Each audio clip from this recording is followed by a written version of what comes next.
ఆవు యొక్క పేడ మూత్రం దానికి వ్యర్థం, కానీ సూక్ష్మజీవులకు అది అద్భుతం. అది వ్యర్థం కాదు సార్, అర్థం. వ్యవసాయం లోపల వ్యర్థం ఏది లేదు, అంతా అర్థమే. గోబర్ అంటారు పేడని హిందీ లోపల. సంస్కృతంలో ఉన్న స్టేట్మెంట్ ని మీరు చదివితే గోబర్ధన్, గోబర్ధన్, గోవర్ధన్, దూదుధన్, మక్కన్ ధన్ అని పేర్లు లేవు. శ్రీకృష్ణ భగవానుడి యొక్క చరిత్ర మీరు చూడండి. వేణుగానంతోనే గోవుల్ని గోపికల్ని కట్టిపడేసే అతన్ని మించిన మ్యూజిషియన్ ఎవరు? ఇప్పుడు కోర్టు ఎట్లా రక్షిస్తుందో, ఆయన చిన్నప్పుడే ఆవులను రక్షించడానికి రాక్షసులతో యుద్ధాలు చేసిండండి. శ్రీకృష్ణ భగవానుడు 5 తలల ఆదిశేషునిపై నిలబడినటువంటి ఐడల్ మీరు చాలా ప్రదేశాలలో చూస్తారు. అది ఆయన ఆవుల కోసం ప్రయత్నం చేసిండు. పాములన్నీ బయటికి వచ్చి ఆవులను తీసుకుపోతుంటే వాటిపైన ఆయన యుద్ధం చేసి కాపాడండి ఆవులని. అంత పెద్ద కృష్ణుడు ఇంత కష్టపడి ఆవులను కాపాడాల్సినటువంటి అవసరం ఏముంది? ఆవు యొక్క ధర్మాన్ని తెలిసి ఇప్పుడు మనం ఎట్లా మాట్లాడుకుంటున్నామో, కొన్ని వేల యుగాల క్రితము ఆవుల యొక్క ఇంపార్టెన్స్ గురించి మాట్లాడుకున్నటువంటి 2 మహానుభావులు, ఒకడు కృష్ణుడు, ఇంకొకడు బలరాముడు. ఈ భారత ఉపఖండానికి కీర్తి తీసుకొచ్చినటువంటిది ఆవు. ఒక జంతువుకి ఇంత పెద్ద ఖ్యాతిని మీరు కట్టబెడుతున్నారు. మానవుడు పుట్టిన దగ్గర నుంచి చచ్చే వరకు వీటి యొక్క వినియోగం ఉంది. నమస్తే సదావత్సలే మాతృభూమే. నమస్కారం మిత్రులారా, వెల్కమ్ టు మదన్ టాక్స్. మిత్రులారా, మనం అనేక మంది అనేక రంగాలలో విశేషమైన కృషి చేసినటువంటి వాళ్ళ తోటి చర్చా వేదిక నిర్వహించుకుంటూ ఉన్నాం. అనేక విషయాల మీద మనం గోమాత అని ఒక జంతువుని మాత అని పిలుస్తున్నాం. ఏమిటిది? అన్ని జంతువుల్లాగే దానికి 4 కాళ్ళు ఉన్నాయి, కోస్తే మాంసం వస్తుంది, రక్తం వస్తుంది, అన్నీ వస్తాయి. కానీ ఒక జంతువుని గోమాత అని కొన్ని వేల సంవత్సరాల నుండి ఈ జాతి ఆరాధిస్తూ వస్తుంది, కాపాడుకుంటూ వస్తుంది. దీని వెనుక ఉన్నటువంటి కారణం ఏమిటి? ఏమన్నా అంటే మత సంబంధమైన కారణమా, దైవ సంబంధమైన కారణమా, లేకపోతే దాని వెనుక ఏదైనా సైన్స్ దాగి ఉందా? ఈ విషయాల్ని ఈరోజు మనం చర్చించుకుందాం. నాకు చాలా సన్నిహితుడు, ఆత్మీయుడు, మా యువకుడు, ప్రత్యేకంగా సహజ వ్యవసాయం మీద రీసెర్చ్ చేస్తున్నటువంటి వాడు, అండ్ ఆర్గానిక్ ప్రోడక్ట్స్ కి ఆయన అంటే అధికారికంగా అప్రూవ్ చేసేటటువంటి అధికారం ఉన్నటువంటి వాడు. చాలా చిన్న వయస్సు కానీ పెద్ద తపన. అతన్ని ఈరోజు మీకు పరిచయం చేస్తున్నాను. Welcome to Madan talks. Sivaramakrishna గారు, చాలా రోజుల తర్వాత మీరు రాను రాను అంటూ ఉంటే కూడా బలవంతంగా తీసుకొని వచ్చి మిమ్మల్ని కూర్చోబెట్టాము. దానికి నేను సారీ చెప్పను, కానీ ఇది నా సౌభాగ్యం యాక్చువల్గా. Thank you ji. అసలు నేను ముందు చెప్పినట్లు ఏమిటి ఒక జంతువుకి ఇంత ప్రాశస్త్యమా? అవును, అవును, వాస్తవం. ఎందుకు?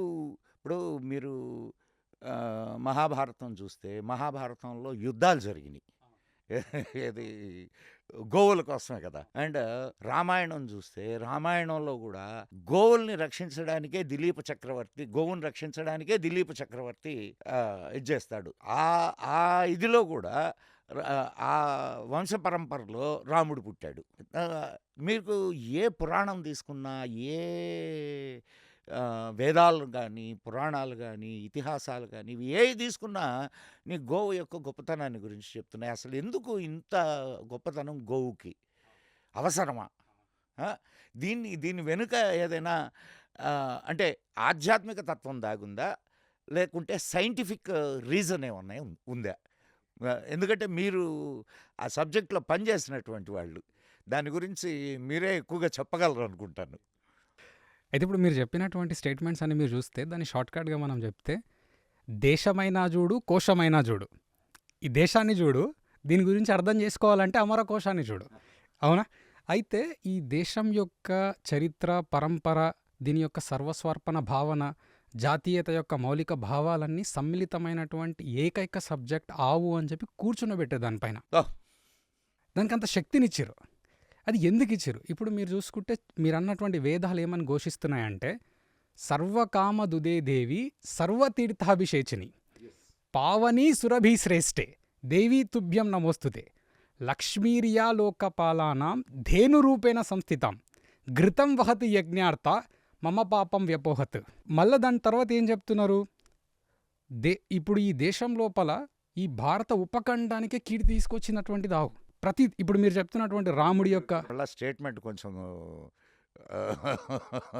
అంటే ఒక జంతువుకి ఇంత పెద్ద ఖ్యాతిని మీరు కట్టబెడుతున్నారు. లేదు చెప్తా నేను. అయితే జంతువు అనేటటువంటిది కూడా దానికి కూడా చెప్తాను. మనం సివిలైజేషన్ ప్రాసెస్‌లో మానవుడు ఆవు ఒకటే కాదండి. 70కి పైగా జంతువులతోన తన యొక్క జీవన విధానం సాగింది. మొట్టమొదటిసారిగా మానవుడు ఏదైతే తన యొక్క జీవనాన్ని అడవి లోపల నుంచి స్టార్ట్ చేసిండో, ఎందుకంటే మానవుడు he learn from the forest and nature. దాని నుంచి నేర్చుకున్న తర్వాత ఈ అడవుల లోపల ఉన్నటువంటి మానవుడు ఎన్నో రకాల జంతువులతో ట్రావెల్ చేసిండు. ఆవు ఒకటే కాదు, దుప్పితో ట్రావెల్ చేసిండు, ఆ తర్వాత మేకలు, గొర్రెలు వీటన్నిటితో చేసిండు. కానీ నేను నాగళ్ళు గట్టి దున్నేటటువంటి శక్తి ఎద్దులకు ఉందని గుర్తించిండు. ఎన్నో రకాల ఎరువులను వాడిండు. దాని లోపల ఈ ఆవు యొక్క ఎరువు శ్రేష్టమైందని వచ్చిండు. మీరు ఒకసారి ఈ థియరీ చూసుకుంటే మొట్టమొదట మానవుడు బట్టలనేవి లేవు, అడవుల లోపల ఉండేవాడు. తర్వాత వాతావరణ పరిస్థితులు మారిన వాతావరణ పరిస్థితుల కోసం తను ఏం చేసిండు, ఎండ కొడుతుంది, నాకు వాన పడుతుంది, చలి పెడుతుంది, నేను ఎక్కడో దగ్గర ఉండాలి. అప్పుడు ఆయనకు దొరికినటువంటి గృహం ఏంటిదంటే గుహల లోపల నిలబడ్డాడు, ఉన్నాడు. కానీ అతనికన్నా ముందు గుహల లోపల మిగతా జంతువులు కూడా ఉన్నాయి. ఆ జంతువులను భయపెట్టడానికి తను వాడినటువంటి ఆయుధం నిప్పు పెట్టిండు, జంతువులు పారిపోయినాయి. కానీ నిప్పు వాడడం వల్ల మానవుడికి తెలియకుండా ఆ గుహల లోపల నుంచి పారిపోయినటువంటి మరొకటి ఏంటివంటే గబ్బిలాలు. పొగొస్తుంది కదా, కాబట్టి గబ్బిలాలని వెళ్ళిపోయిన తర్వాత గబ్బిలాలు వెళ్ళిపోయినాయి, కానీ గబ్బిలాల యొక్క వ్యర్థాలు ఇంకా అక్కడే ఉన్నాయి. ఆ గుహల లోపల ఉన్నటువంటి వ్యర్థాలను తీయడానికి మానవుడు నేర్చుకున్నటువంటి మొట్టమొదటి పని శుభ్రం చేయడం. ఆ గుహని మొత్తం క్లీన్ చేసి శుభ్రం చేసి ఆ వ్యర్థాలను తీసుకుపోయి గుహ బయటేసిండు. కొన్ని రోజుల తర్వాత ఎక్కడెక్కడైతే ఈ వ్యర్థాలు పడ్డాయో అక్కడ మొక్కలు గ్రీన్గా పచ్చగా రావడం గుర్తించిండు. అప్పటి వరకు మానవుడికి ఎరువేయడం అనేటటువంటి పద్ధతి తెలియదు. గబ్బిలాల ఎరువేసిండు, ఇదేసిన తర్వాత మేకల ఎరువేసిండు, గుర్రం ఎరువేసిండు, దుప్పి ఎరువేసిండు. అన్ని జంతువుల యొక్క ఎరువులు వాడిన తర్వాత దాని లోపల రీసెర్చ్, ట్రయల్స్, ఎక్స్పెరిమెంట్స్ చేసిన తర్వాత ఆవు దగ్గరకు వచ్చి ఆగిండు.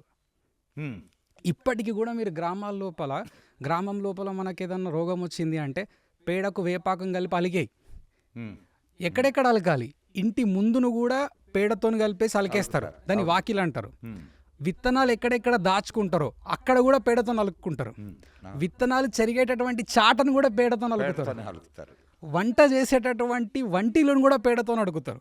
తినేటటువంటి ప్రదేశాన్ని కూడా పేడతో నలుకుతారు. అంటే క్వశ్చన్ ఏంటంటే ప్రతి దగ్గర ఆవుకి దాని వ్యర్థాలకు కూడా ప్రిఫరెన్స్ ఇచ్చారు. దాన్ని మన వాళ్ళు పంచగవ్యాలు అన్నారు. ఈ పంచగవ్యాల యొక్క ప్రస్తావన ప్రతి సంస్కారం లోపల ఉంది. మానవుడు పుట్టిన దగ్గర నుంచి చచ్చే వరకు వీటి యొక్క వినియోగం ఉంది.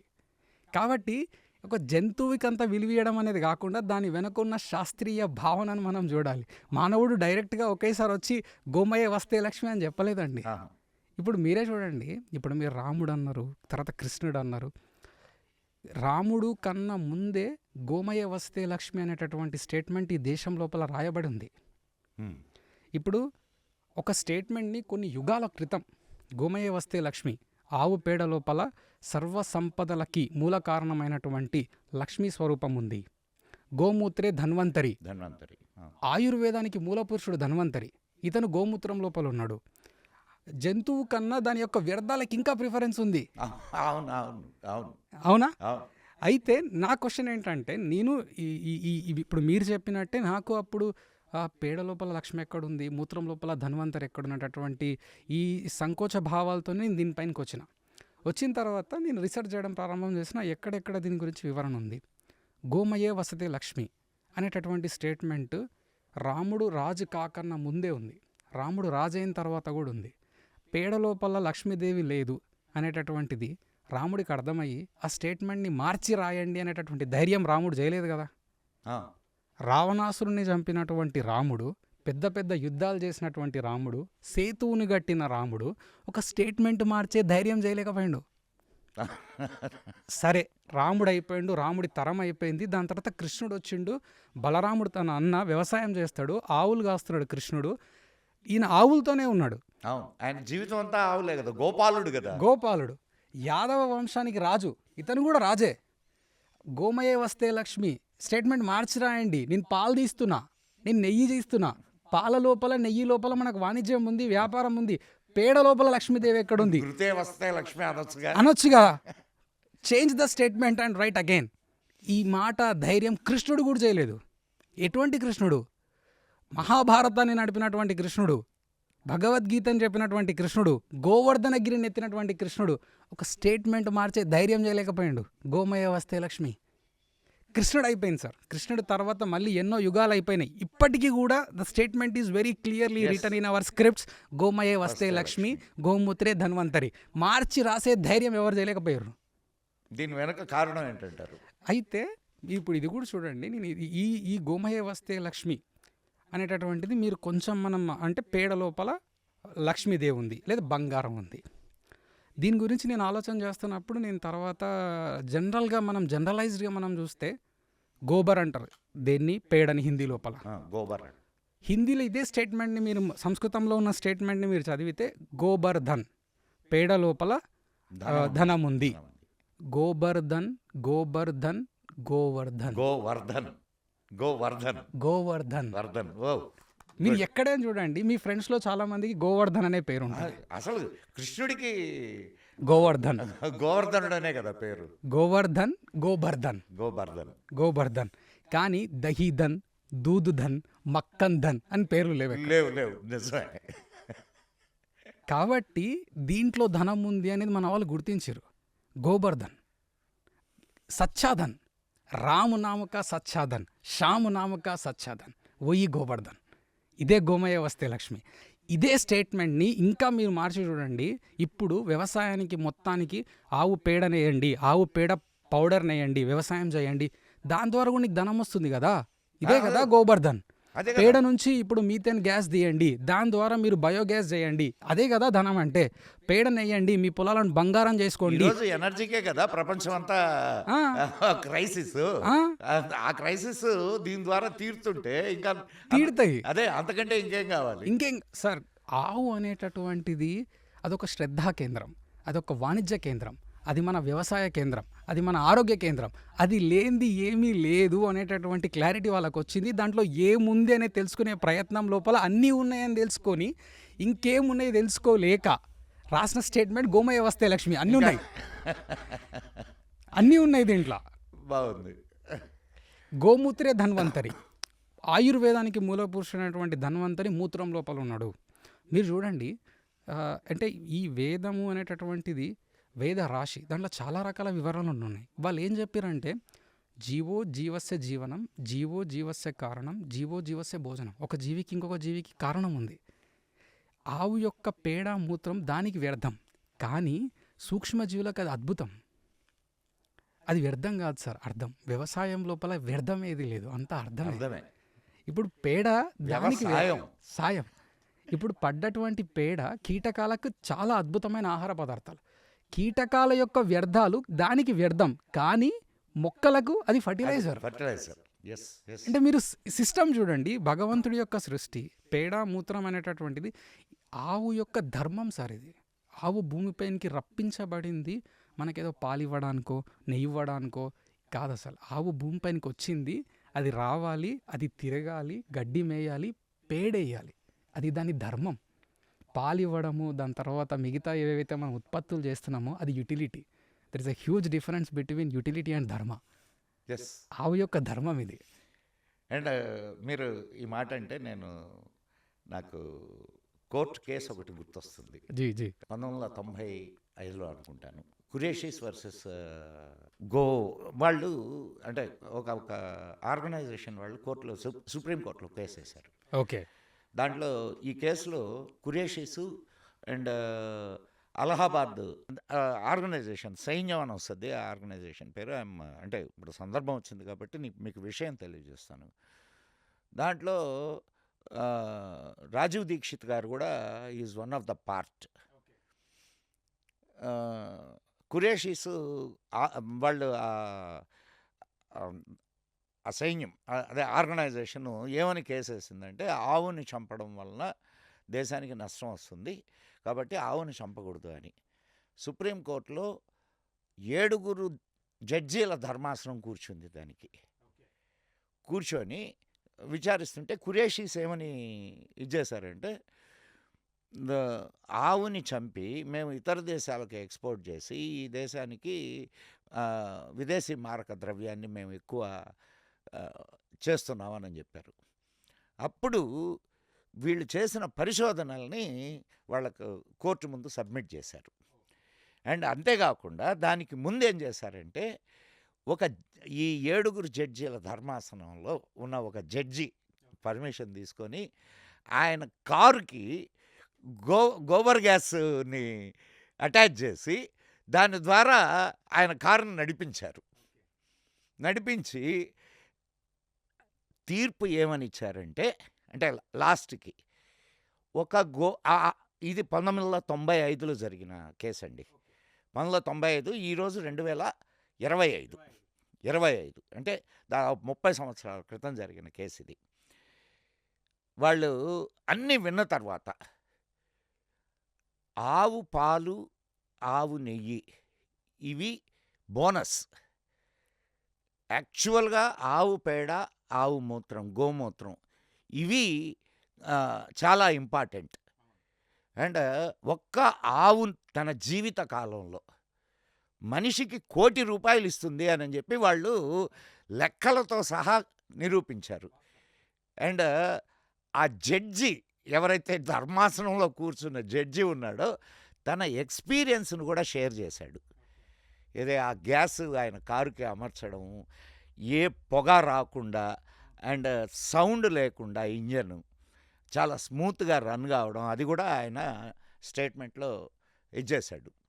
సో ఇప్పుడు చెప్పండి, గోవుని చంపి విదేశీ మారక ద్రవ్యం సంపాదించుకోవడమా, లేకపోతే వాటి వ్యర్థాలని మనం వాడుకొని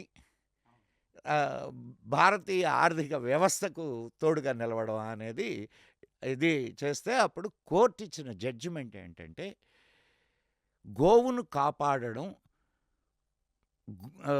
భారతీయుల మౌలిక హక్కు అని చెప్పించింది. మౌలిక హక్కు.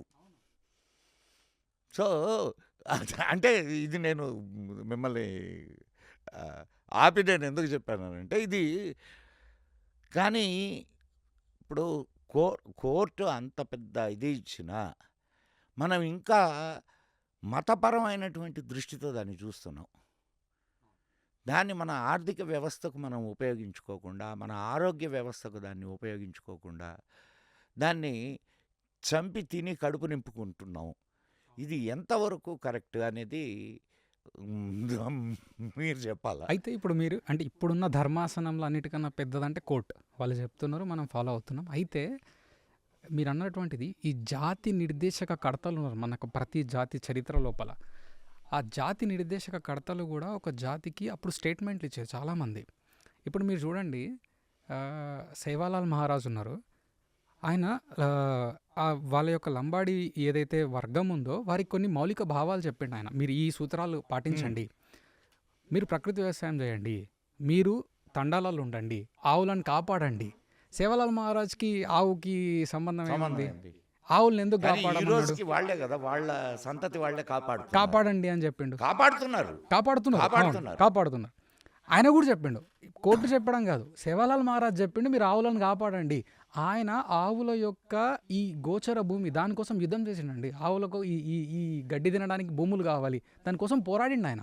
దాని తర్వాత వాసవి మాత వైశ్యులకు కూడా కొన్ని సూత్రాలు చెప్తుంది. వాళ్ళకి ఇచ్చినటువంటి సూత్రాల లోపల గోసేవ చేయండి, వ్యవసాయం చేయండి, ధర్మబద్ధ వ్యాపారం చేయండి. వాసవి మాతకు అంటే ఈ జాతి నిలబడాలంటే గోవు అనేది ముఖ్యము అనేటటువంటి అవగాహన ఉంది. అసలు కోమటి అనే వర్డ్ వచ్చిందే గోమతి. ఓకే, గోమతి. ఓకే, గోమతిలో నుంచి వచ్చింది కోమటి. ఓకే. అట్లా ఇప్పుడు యాదవులు చూసుకుంటే శ్రీకృష్ణ భగవానుడు.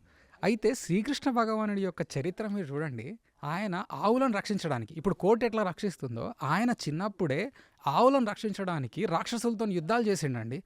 ఇప్పుడు మనము శ్రీకృష్ణ భగవానుడు 5 తలల ఆదిశేషునిపై నిలబడినటువంటి ఐడల్ మీరు చాలా ప్రదేశాలలో చూస్తుంటారు. అది ఆయన ఆవుల కోసం ప్రయత్నం చేసిండు. పాములన్నీ బయటికి వచ్చి ఆవులను తీసుకుపోతుంటే వాటిపైన ఆయన యుద్ధం చేసి కాపాడండి ఆవులని. అంతేకాకుండా తన యొక్క ఆవులను రక్షించుకోవడానికి ఇంద్రుడితో కూడా తగాదాలు వస్తే గోవర్ధనగిరిని ఎత్తిండు, చిటికెన వేలుతో ఎత్తిండు. ఎందుకు? గోవులని గోపాలను కాపాడడం కోసం. అంత పెద్ద కృష్ణుడు ఇంత కష్టపడి ఆవులను కాపాడాల్సినటువంటి అవసరం ఏముంది? ఆవు యొక్క ధర్మాన్ని తెలిసి ఇప్పుడు మనం ఎట్లా మాట్లాడుకుంటున్నామో కొన్ని వేల యుగాల క్రితము ఆవుల యొక్క దాని యొక్క ఇంపార్టెన్స్ గురించి మాట్లాడుకున్నటువంటి ఇద్దరు మహానుభావులు, ఒకడు కృష్ణుడు, ఇంకొకడు బలరాముడు. హ్మ్. ఒకడు వ్యవసాయం, ఇంకొకడు గోపాలుడు అతను నాగళ్ళు పట్టుకొని భూములు దున్నుతుంటే ఈయన ఆవులను పట్టుకొని ఆ మందల్ని తోలుకొని వెళ్ళి అక్కడ దాని యొక్క వ్యర్థాలను వేసి దాన్ని ఫర్టిలైజ్ చేశాడు. The first conversation about cow and soil fertility is between Balarama and Krishna. వాళ్ళిద్దరు మహానుభావులు, ఇద్దరు రాజులు, రాజా యొక్క పుత్రులు. దానికి అరే ఇది వ్యర్థము కాదు ఇది అర్థము అని గుర్తించిన వ్యక్తులు వాళ్ళు. గ్రేట్. కృష్ణుడు మందలు కాసిండు ఎందుకోసం అంటే మందలు కాయడం వలన అది వెళ్ళి గడ్డి తింటుంది, గడ్డి తినడం వలన అక్కడ పేడేస్తుంది. ఇప్పటికీ కూడా అది గడ్డి తినట్లేదండి, it is doing harvesting of the herbs.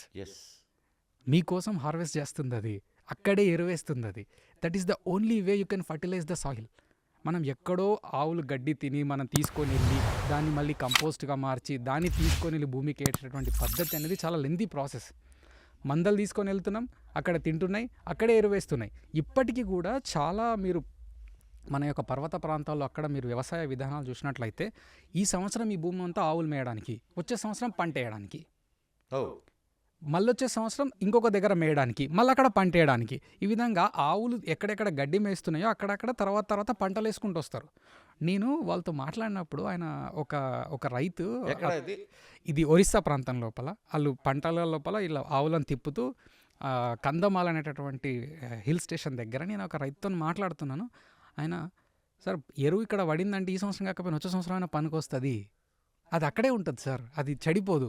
కానీ మనం వేసేటటువంటి ఫర్టిలైజర్స్ అవి అక్కడే ఉండి దాని యొక్క రెసిడ్యూస్ మన యొక్క ఆహార పదార్థాల వల్లకి వస్తాయి. కానీ ఆవు యొక్క వ్యర్థాలు అలాగా. అందుకే చెప్తున్నాయి కదా, ఇది ఆవు యొక్క పేడ మూత్రం అనేది ఒక చవన్ప్రాష్ లాంటిది భూమికి, మొక్కలకి. ఎందుకంటే చాలామంది ఏమంటారంటే ఈ కంపోస్టింగ్ కానీ పేడ అనేటటువంటిది కచడా నయ్యే సార్, కంపోస్ట్ కచడా నయ్యే, ఉస్మే జీవన్ హే, లివింగ్ ఆర్గానిజమ్స్ ఉన్నాయి దాంట్ లోపల. Composting is a I can say own factory of the farmer of rich source of minerals.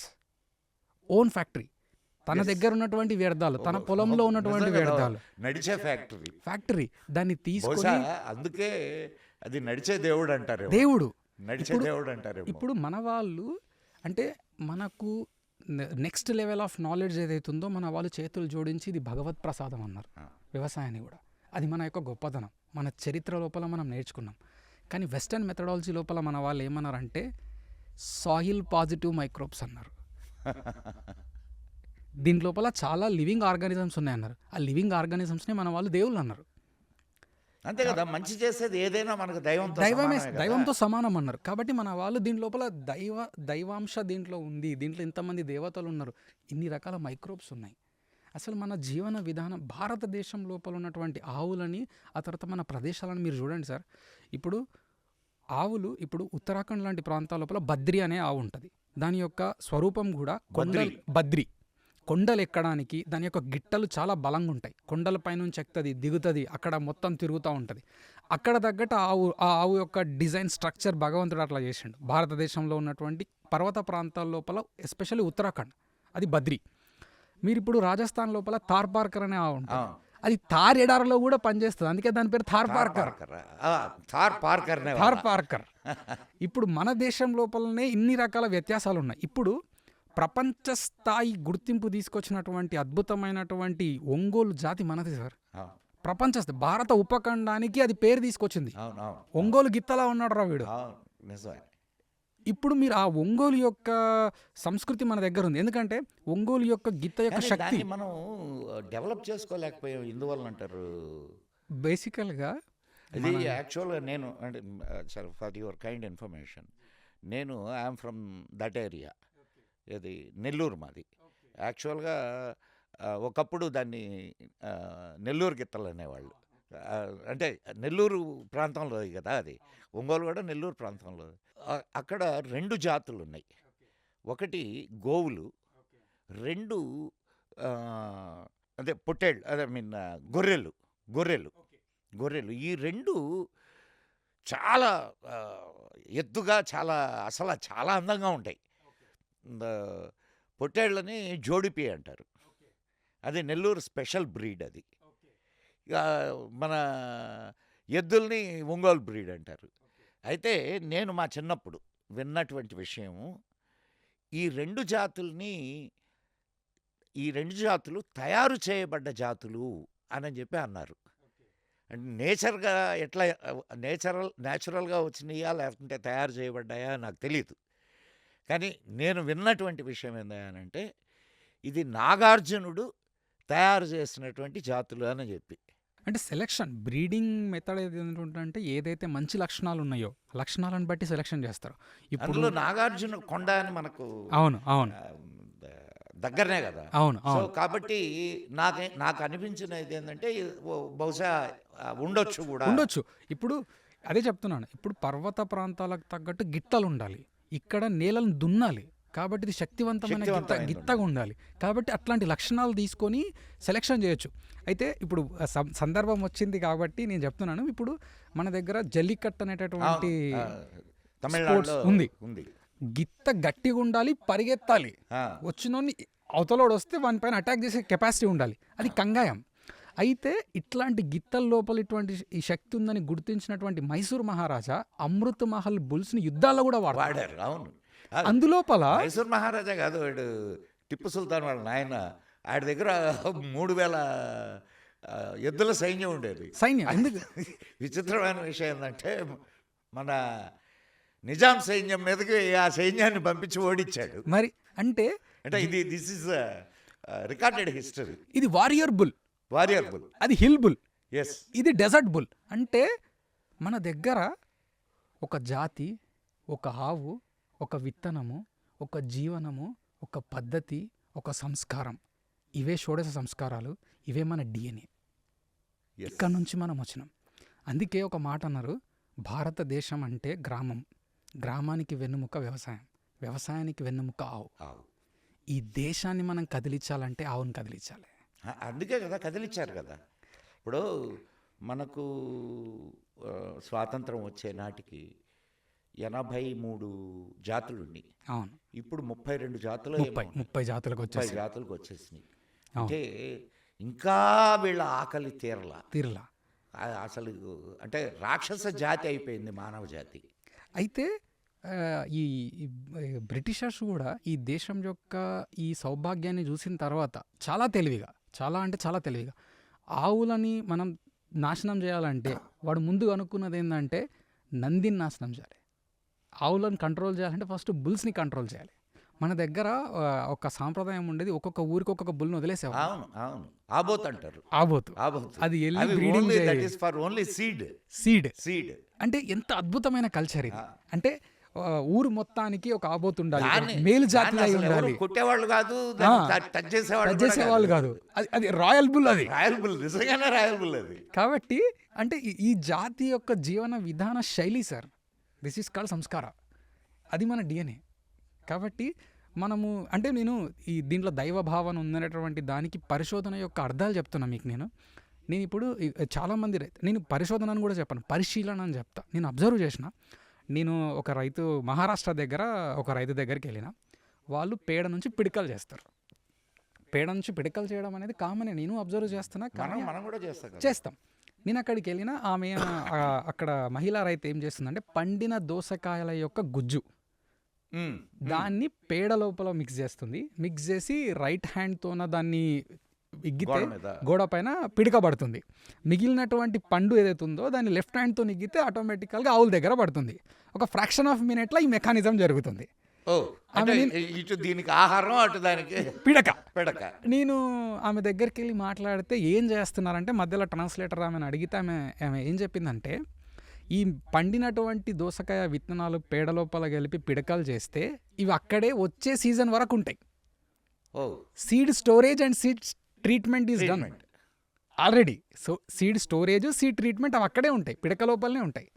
Next season వచ్చినప్పుడు ఆ పిడకను అలాగే తీసుకొని దాన్ని అలా అనుకుంటా పొలం లోపల వేసేస్తే ట్రీటెడ్ సీడ్స్, మంచి కంపోస్టెడ్ మెన్యూర్ 2 జరిగిపోతున్నాయి.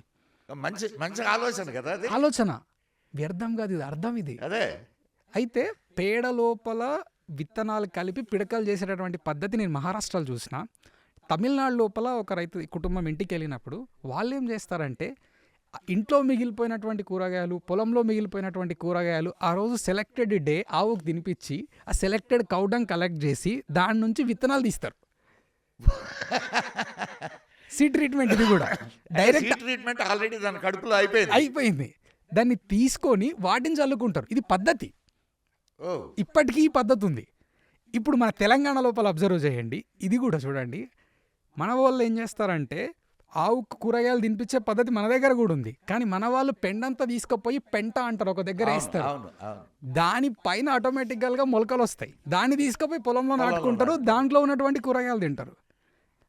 వ్యర్థం ఏది కాదు, అంతా అర్థమే. అంటే జాతి, ప్రదేశం, ప్రాంతాన్ని బట్టి టెక్నాలజీలో మార్పులు ఉన్నాయి, కానీ technology same base is the same same. Base. కాబట్టి ఇవన్నీ ఆవు కూడా. కాబట్టి ఈ చరిత్ర లోపల, ఈ జర్నీ లోపల బ్రిటిషర్స్ దీన్ని చాలా చాలా అద్భుతంగా పరిశోధన చేశారు. ఈ దేశాన్ని మనం కంట్రోల్లోకి తీసుకురావాలి అంటే ఆవును కంట్రోల్లోకి తీసుకురావాలి.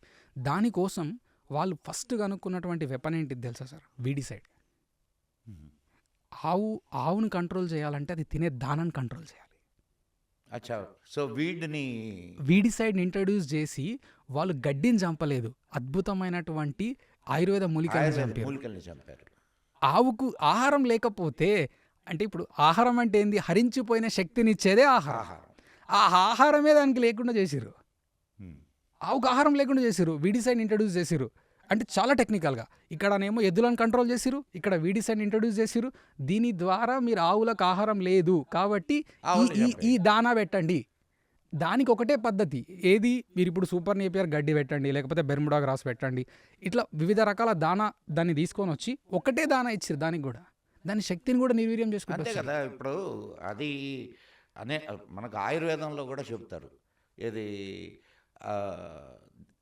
దేని పాలు దేని నెయ్యి శ్రేష్టమైన అంటే దేని మూత్రము. అవును అవును. ఈ మూడు దేని ఏ గోవు యొక్క ఇవి శ్రేష్టమైనవి అంటే అడవిలో తిరిగి అవును ఇంటికి వచ్చి ఇచ్చేటటువంటి పాలు, మూత్రము, పేడ, ఈ మూడు చాలా శ్రేష్టమైనవి. అడవిలో తిరిగి అంటే అడవిలో అది అనేక రకాలైనటువంటి ఆయుర్వేద మూలికల్ని తింటది. దాని ఎఫెక్ట్తో అవును ఈ మూడు విసర్జనల్ని ఇస్తుంది. అవును. ఇప్పుడు మీరు అన్నారు కదా, అంటే వాళ్ళకి అర్థమైపోయింది దాని యొక్క వ్యర్థాల లోపల వాల్యూ ఉంది. అది ఎక్కడి నుంచి వస్తుంది? అది తినడం వల్ల వస్తుంది. ఫస్ట్ ఏదైనా అంతే కదా, ఏ జీవికైనా. ఇప్పుడు మనం తినే అన్నమే మన శక్తి, ఆలోచన రెండు. శక్తి. దీన్ని మనం బ్రేక్ చేయాలి అని చెప్పేసి వీడిసైడ్ ఇంట్రడ్యూస్ చేశారు. దాని ద్వారా ఓ మోనోకల్చర్ సిస్టమ్ తీసుకొని వచ్చి ఆవుకు కూడా దానాన్ని పెంచాలి, దాన్ని ఎక్కడికి తిప్పకూడదు. మీరు అన్నారుగా అడవుల్లో తిరగాలి, అది కూడా కంట్రోల్ చేసారు. అడవులు తిరగకూడదు, దాన్ని ఒకే దగ్గర పెట్టండి, దానికి దానాన్ని ఇవ్వండి. ఇప్పుడు ఆటోమేటికల్గా ఎప్పుడైతే దానికి దానా మారిపోయిందో దాని పేడ మూత్రంలో శక్తి తగ్గిపోతుంది, దాని ఒక పాల లోపల శక్తి తగ్గిపోతుంది. దాని ద్వారా ఈ ఆవులు పనికిరావు అనేటటువంటి కాన్సెప్ట్ తెచ్చారు. వాళ్ళు చాలా స్టడీ చేశారు మన ఆవు పైన. కాబట్టి మొదటగా ఎద్దులను ఆపేసిర్రు. ఇప్పుడు ఇది కూడా కరెక్ట్ రామకృష్ణ గారు. మనం కానీ గమనిస్తే ఆవులు సమృద్ధిగా ఉన్నప్పుడు భారతదేశం బంగారు పిచ్చుక. అవును, వాస్తవం. ఆవుల సంఖ్య తగ్గుతూ వస్తూ ఉంటే భారతదేశ పతనం కూడా జరిగిపోయింది. ఇది మన సంపద. నేను ఇది సంపద అన్నందుకు గుర్తొచ్చింది. నేను శ్రీకాకుళం దాటి ఒక రైతుల దగ్గరికి వెళ్ళాను. వాళ్ళు ఆవుల్ని సొమ్ములు అంటారు. మీకు ఎన్ని ఆవులు ఉన్నాయని అంటే వాళ్ళకి అర్థం కాలేదు, ఎన్ని సొమ్ములు ఉన్నాయి. సొమ్ములు అడుగుతున్నాడు సార్, చెప్పండి ఎన్ని ఉన్నాయో. మీరు రైతులతోనే మనం మాట్లాడినప్పుడు మనకి అంటే గోధనం అని అంటాం కదా. గోధనం, సచ్చాధన్ హే గోవర్ధన్, అచ్చాధన్, రాము నాముకా సచ్చాధన్, శ్యాము నాముకా సచ్చాధన్. అయితే నేను వాళ్ళ దగ్గర మాట్లాడిన తర్వాత ఇప్పటికీ కూడా మీరు తమిళనాడు లోపల నేను కొందరు రైతులు ఆవుల దగ్గరికి వెళ్ళినప్పుడు సోమవారం పాలు తీయర్జీ, ఆ పాలు లేగకే. ఆ రోజు వచ్చే పాలు మొత్తం సోమవారం రోజు కొన్ని ప్రాంతాల్లో ఇప్పటికీ కూడా మేము ఆ పాలు తీయము. ఆ రోజు ఎందుకు తీయరు? ఆ రోజు పాలంతా లేగకే, రెగ్యులర్ వచ్చేదానికన్నా ఆ రోజు మొత్తం దానికే. అట్లాంటి కల్చర్ ఉంది ఈ దేశంలో. అసలు ఇంకొక కల్చర్ ఉండేది, ఆవు పాలు లేగ పాలు తాగిన తరువాత మిగిలినవి మాత్రమే మనం పిండుకునేటటువంటి కల్చర్ ఉండేది. అవును. అది అవును. పోయి ఇప్పుడు అవును. వారానికి ఒక్కసారన్నా దాన్ని వదలదాం అనుకుంటున్నారు. అసలు నిజంగా అది. ఇప్పటికి గూడా మీరు అసలు అంటే పాలు, దేశం అనేది చూస్తే మన మన దగ్గర ఒక మంచి పద్యం ఉంటది. భరతఖండంబు చక్కని పాడియావు బా బా హిందువులు లేగ దూడలై ఏడ్చుచుండ నిన్ననే ఈ పద్యం గురించి మాట్లాడుకున్నాం. తెల్లవారని భరతఖండంబు చక్కని పాడియావు భారతీయులు లేగదూడలై ఏడ్చుచుండ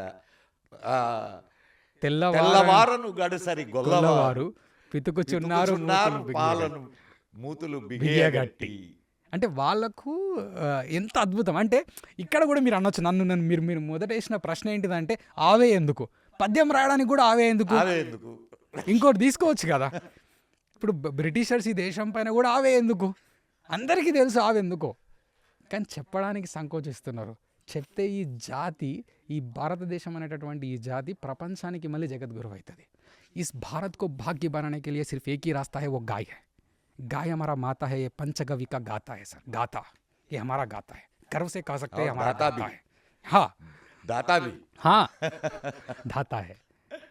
ఇది ఇది ఇది అద్భుతం సార్. ఇది ఇది ఆవు లోపల ఏముంది అనేటటువంటి శోధన లోపల అంతా ఉంది దాంట్లో. నువ్వు తెలుసుకో, నీకేం కావాలో చెప్పు, దాన్ని నువ్వు వెతుకుతూ పో. ఇప్పుడు నేను చెప్తున్నాను, మీరు వ్యవసాయం చేయాలి, గో ఆధారిత వ్యవసాయం ఉంది. ఇప్పుడు మీరు వాణిజ్యం చేయాలి, గో ఉత్పత్తులు ఉన్నాయి. లేదు మేము ఇప్పుడు ఆవుని ఒక ఆధ్యాత్మిక మందిరం చేయండి, ఆధ్యాత్మిక మందిరం కూడా చేయండి. ఇప్పుడు ప్రపంచ దేశాలు చేస్తున్నాయి, థెరపీ అంటున్నాయి, కౌ థెరపీ అంటున్నాయి.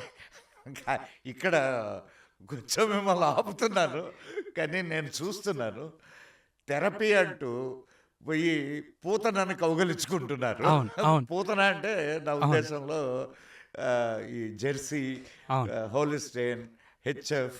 యాక్చువల్లీ మీరు ఈ జెర్సీ హెచ్ఎఫ్ ఇంతకుముందు మనం మాట్లాడుకున్నట్టు లక్షణాల ఆధారంగా సిద్ధ నాగార్జునుడు ఒంగోలుని ఎలా తయారు చేశారని మీరు చెప్పినట్టు, అంటే జెర్సీ యొక్క జర్నీ కూడా మీరు చూస్తే మన ఆవులు చాలా అగ్రెసివ్గా ఉంటాయి, అవును.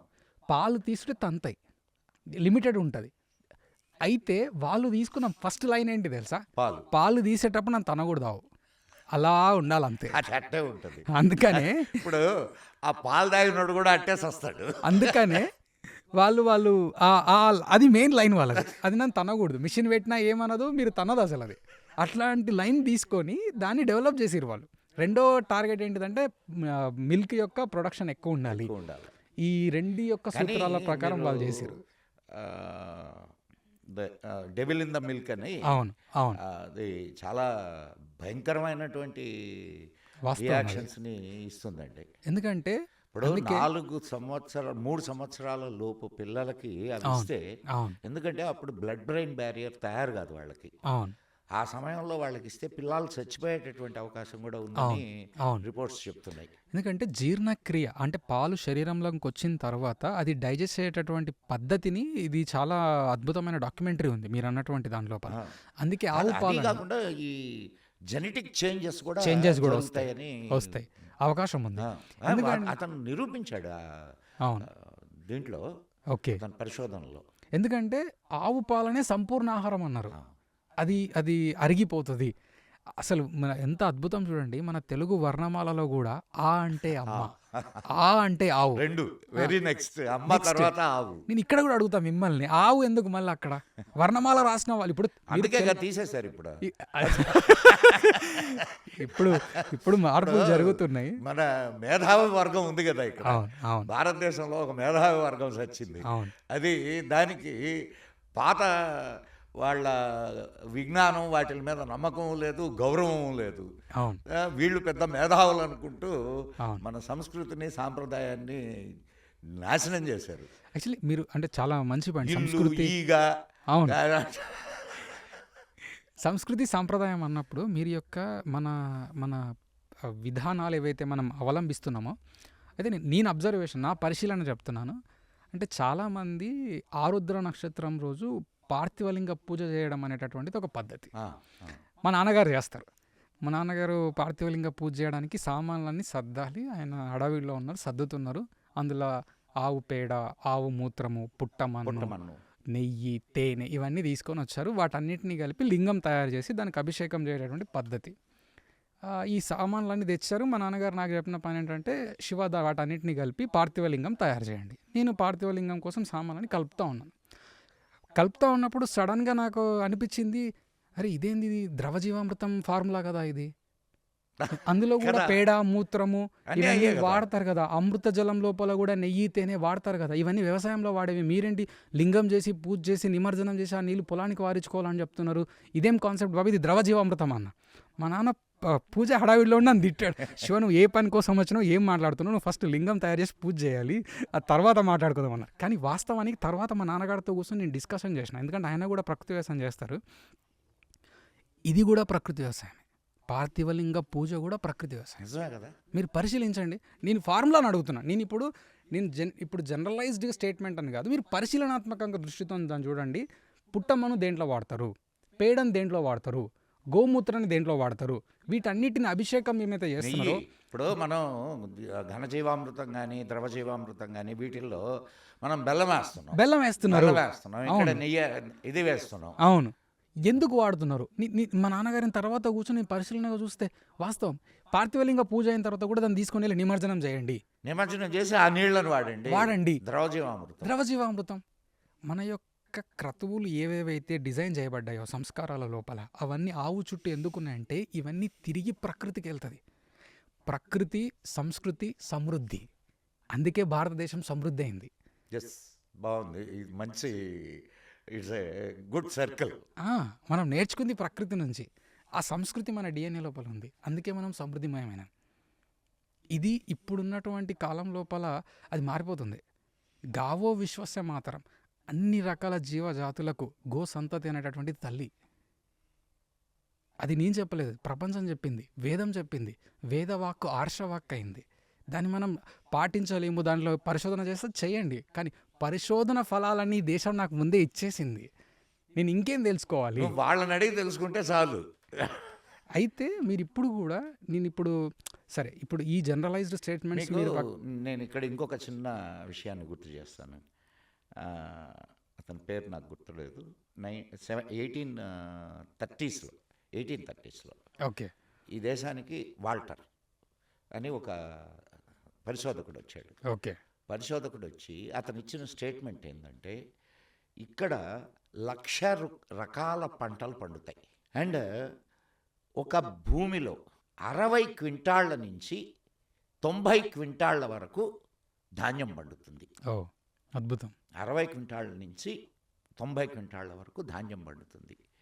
అండ్ చెరకు ఎన్ని టన్నులో చెప్పాడో నాకు ఓకే. గుర్తులేదు. ఓకే, ఈ రిపోర్ట్ ఇచ్చిన తర్వాత అతను ఎక్కడ ఇంగ్లాండ్లో హౌస్ ఆఫ్ కామన్స్లో ఓకే, అక్కడి నుంచి కొంతమంది రైతుల్ని వ్యవసాయం నేర్చుకోవడానికి భారతదేశం పంపించారు. వాస్తవం. దౌర్భాగ్యం ఏంటంటే ఇప్పుడు మనం పోయి ఇదేదో కొత్త టెక్నాలజీ అని ఈ ఎరువులు, పురుగు మందుల కోసం, కెమికల్ ఫర్టిలైజర్స్ కోసం దేశాలు అడుగు తింటున్నాం. వాస్తవం. వాస్తవం. మన దగ్గర ఉండే న్యాచురల్ టెక్నాలజీని మనం వదిలేసి, అవును, ప్రపంచ దేశాలకి ప్రకృతి వ్యవసాయం నేర్పినటువంటి మహానుభావుడు బలరాముడు. అవును. ప్రపంచ దేశాలకి ఆయన ఆయుధమే నాగలి కదండి. ప్రపంచ దేశాలకి వ్యవసాయము ఆవు ద్వారా. అంతకన్నా ముందు మన వ్యవసాయం cattle centric farming. India is a cattle centric farming. ఎందుకంటే వ్యవసాయం లోపల పాడి అనేది ఖచ్చితంగా ఉండేది. పాడి పంట. పాడి లేనిదే పంట లేదు, పంట లేనిదే పాడి లేదు. ఒకదానిపైన ఒకటి ఆధారపడేటటువంటి జీవన విధానం. ఈ క్యాటిల్ సెంట్రిక్ ఫార్మింగ్ నుంచి ఎన్నో పరిశోధనలు చేసి కృష్ణుడు వచ్చే వరకు కౌ సెంట్రిక్ ఫార్మింగ్ అయింది. గో ఆధారిత కృషి. అన్ని రకాల జీవులు ఉన్నాయి. అన్ని రకాల జీవులతోన మానవుడికి మచ్చికుంది. కానీ ఆవు ప్రత్యేకం ఎందుకైందంటే ఈ పరిశోధన ఫలాలు, దాని యొక్క పేడ, మూత్రము, దాని యొక్క శాస్త్రీయత, భూమి లోపలికి వెళ్ళినటువంటి సూక్ష్మజీవుల యొక్క వ్యవస్థని అది ఏ విధంగా ప్రభావితం చేస్తుంది. దాన్నే ఇప్పుడు మన వాళ్ళు కొత్తగా చెప్తున్నారు సాయిల్ పాజిటివ్ డంగ్. ఇప్పుడు కొత్త పేర్లు మనవాళ్ళు చెప్తుంటారు కదా, పాత సారా కొత్త సీసా అని. అవును వాస్తవం. కాబట్టి ఈ మెథడాలజీస్ ఏదైతే ఉన్నాయో అంటే ఈ వెస్టర్న్ మెథడాలజీ ఏదైతే వైట్ మెథడాలజీ ఏదైతే వీళ్ళు వైట్ పీపుల్ తీసుకొచ్చింది ఏంటంటే అది ఎక్స్పెరిమెంటల్ సైన్స్, మనది ఎక్స్పీరియన్స్డ్ సైన్స్. ఇది అనుభూతి శాస్త్రం. Exactly your right. ఇది అనుభూతి శాస్త్రం. మన వాళ్ళు కొన్ని వేల సంవత్సరాల అనుభూతి చెందిందే వేదం. వేదం అనేది ఏదో రాసిర్రు, ఎక్కడి నుంచో చెప్పింది కాదు, అనుభూతి చెందిర్రు. అయితే ఈ వేదాలను విభజించినటువంటి వ్యాసుడు కూడా ఈ విభజించిన తరువాత ఈ జ్ఞానం లోపల ఇంకా తెలుసుకోవాల్సి ఉంది, నేను ఏం చేయాలి అంటే బ్రహ్మ చెప్పిన ఏకైక మాట గోసేవ చేయాలి. అంటే ఇది ఎంత గొప్పది, ఎంత పెద్దది, ఇది వర్ణనాతీతం. ఇది ఒక మీకు దిలీపుడికి కూడా అరే నాయనా నీకు నీ వంశం నిలబడాలంటే గోసేవ చేయరా గోసేవ చేయి. అన్నాడే కానీ గోసేవ చేయి. అన్నిటికీ నువ్వు ఏది చేసుకోవాలనుకున్నా గోసేవ చేయండి. అంటే చివరికి మీరు ఎక్కడ తిరిగినా మళ్ళీ తిరిగి ఇక్కడికే వస్తారు. జహా నహి జానా వాపస్ ఇదరి ఆనా. ఇతరే అన్న. ఇది ఇది ఇది వాస్తవం, ఇది జరుగుతుంది. అండ్ ఇప్పుడు దాకా మనం గోమయ వసతే లక్ష్మి అనుకున్నాం, అవును గోమూత్రే ధన్వంతరి. వసతే ధన్వంతరి. అవును. ఇది ఎట్లా అయితే అంటే అఫ్ కోర్స్ ఇప్పుడు సబ్జెక్ట్ చాలా పెద్దది, చాలా పెద్ద, చాలా చాలా పెద్దది. పెద్దది. ఇప్పుడు మీరు ఎన్నేళ్ళు 8 ఏళ్ళు అండి. 8 ఏళ్ళ నుంచి నాకు ఇంకా అర్థం కాలేదు. నేను 8 ఏళ్ళు కాదు, నేను నా జీవితం మొత్తం పరిశోధన చేసిన, పరిశీలించిన గోమయ వస్తే లక్ష్మి అనే స్టేట్మెంట్ని జస్టిఫై చేస్తే నా జీవిత సార్థకత. ఆ ఒక్క స్టేట్మెంట్ పైన పనిచేయడం నా జీవితం అయిపోతుంది. ఇదంతా సార్థకతే. అదొక్కటే, ఆ ఒక్క స్టేట్మెంటే నాకు ఇంకా అర్థం కాలేదు. ఇన్ని రకాల ఆవులు, ఇన్ని రకాల జాతులు, ఉత్పత్తులు, ఉప ఉత్పత్తులు, అవును. దీనిపైన పరిశోధన చేసి ఫలితాలు చెప్పాలంటే అది ఒక జీవితంలో సరిపోదు. అసలు మీరు చూడండి, మన ఋషులు పరంపర లోపల కూడా కృషి పరాశరమైనటువంటి పుస్తకాన్ని పరాశరుడు రాస్తాడు. పుస్తకం రాయడానికన్నా ముందు ఒక లైన్ రాస్తాడు. సుస్థాభవంత్ కృషకాః ధనధాన్య సమాన్వితాః, may the farmer be healthy, happy and wealthy. సుస్థాభవంత్ కృషకాః ఎట్లా రాసిండు? ఆ స్టేట్మెంట్ రాసినాక బుక్ లోపల మొత్తం రాసింది కూడా కౌ బేస్డ్ న్యాచురల్ ఫార్మింగ్. కౌటిల్యుడు అర్థశాస్త్రం రాస్తాడు. అర్థశాస్త్రం రాసిన కౌటిల్యుడు నువ్వు అర్థశాస్త్రం గురించి మాట్లాడకుండా a bull, a cow and calf shall not be slaughtered అంటాడు. అదొకటే కాదు, ఆయన పాలల్లో ఎంత శాతం వెన్న ఉండాలి వాటిని కూడా ఆయన నిర్ధారణ చేశాడు. ఇదిగో ఇంతుంటేనే ఈ కరెక్ట్ అయిన పాలు అని. అంటే అర్థశాస్త్రానికి ఆయన అంత అద్భుతమైనటువంటి పరిశోధన ఫలితాలు ఇచ్చినటువంటి వ్యక్తి ఆవు దగ్గరకు వచ్చిండు.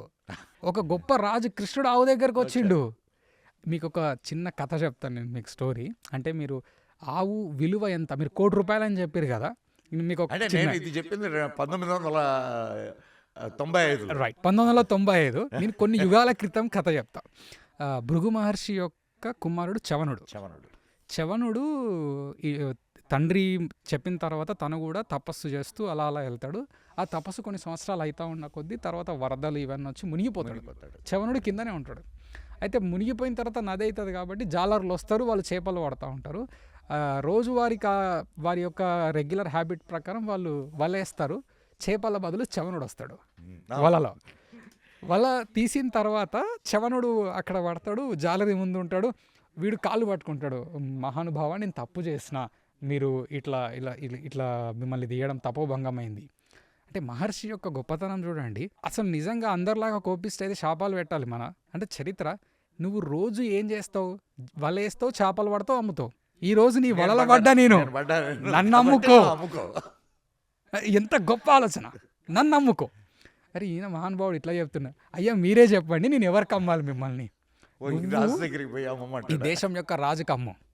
అప్పుడు నహిషుడు, ఆ దేశానికి రాజు నహిషుడు దగ్గరికి వెళ్ళి, మహానుభావ ఇట్లా జరిగింది, ఆయన అమ్మమంటున్నారు, మరి మీరే కొంటారంటున్నారు, మరి కొనండి.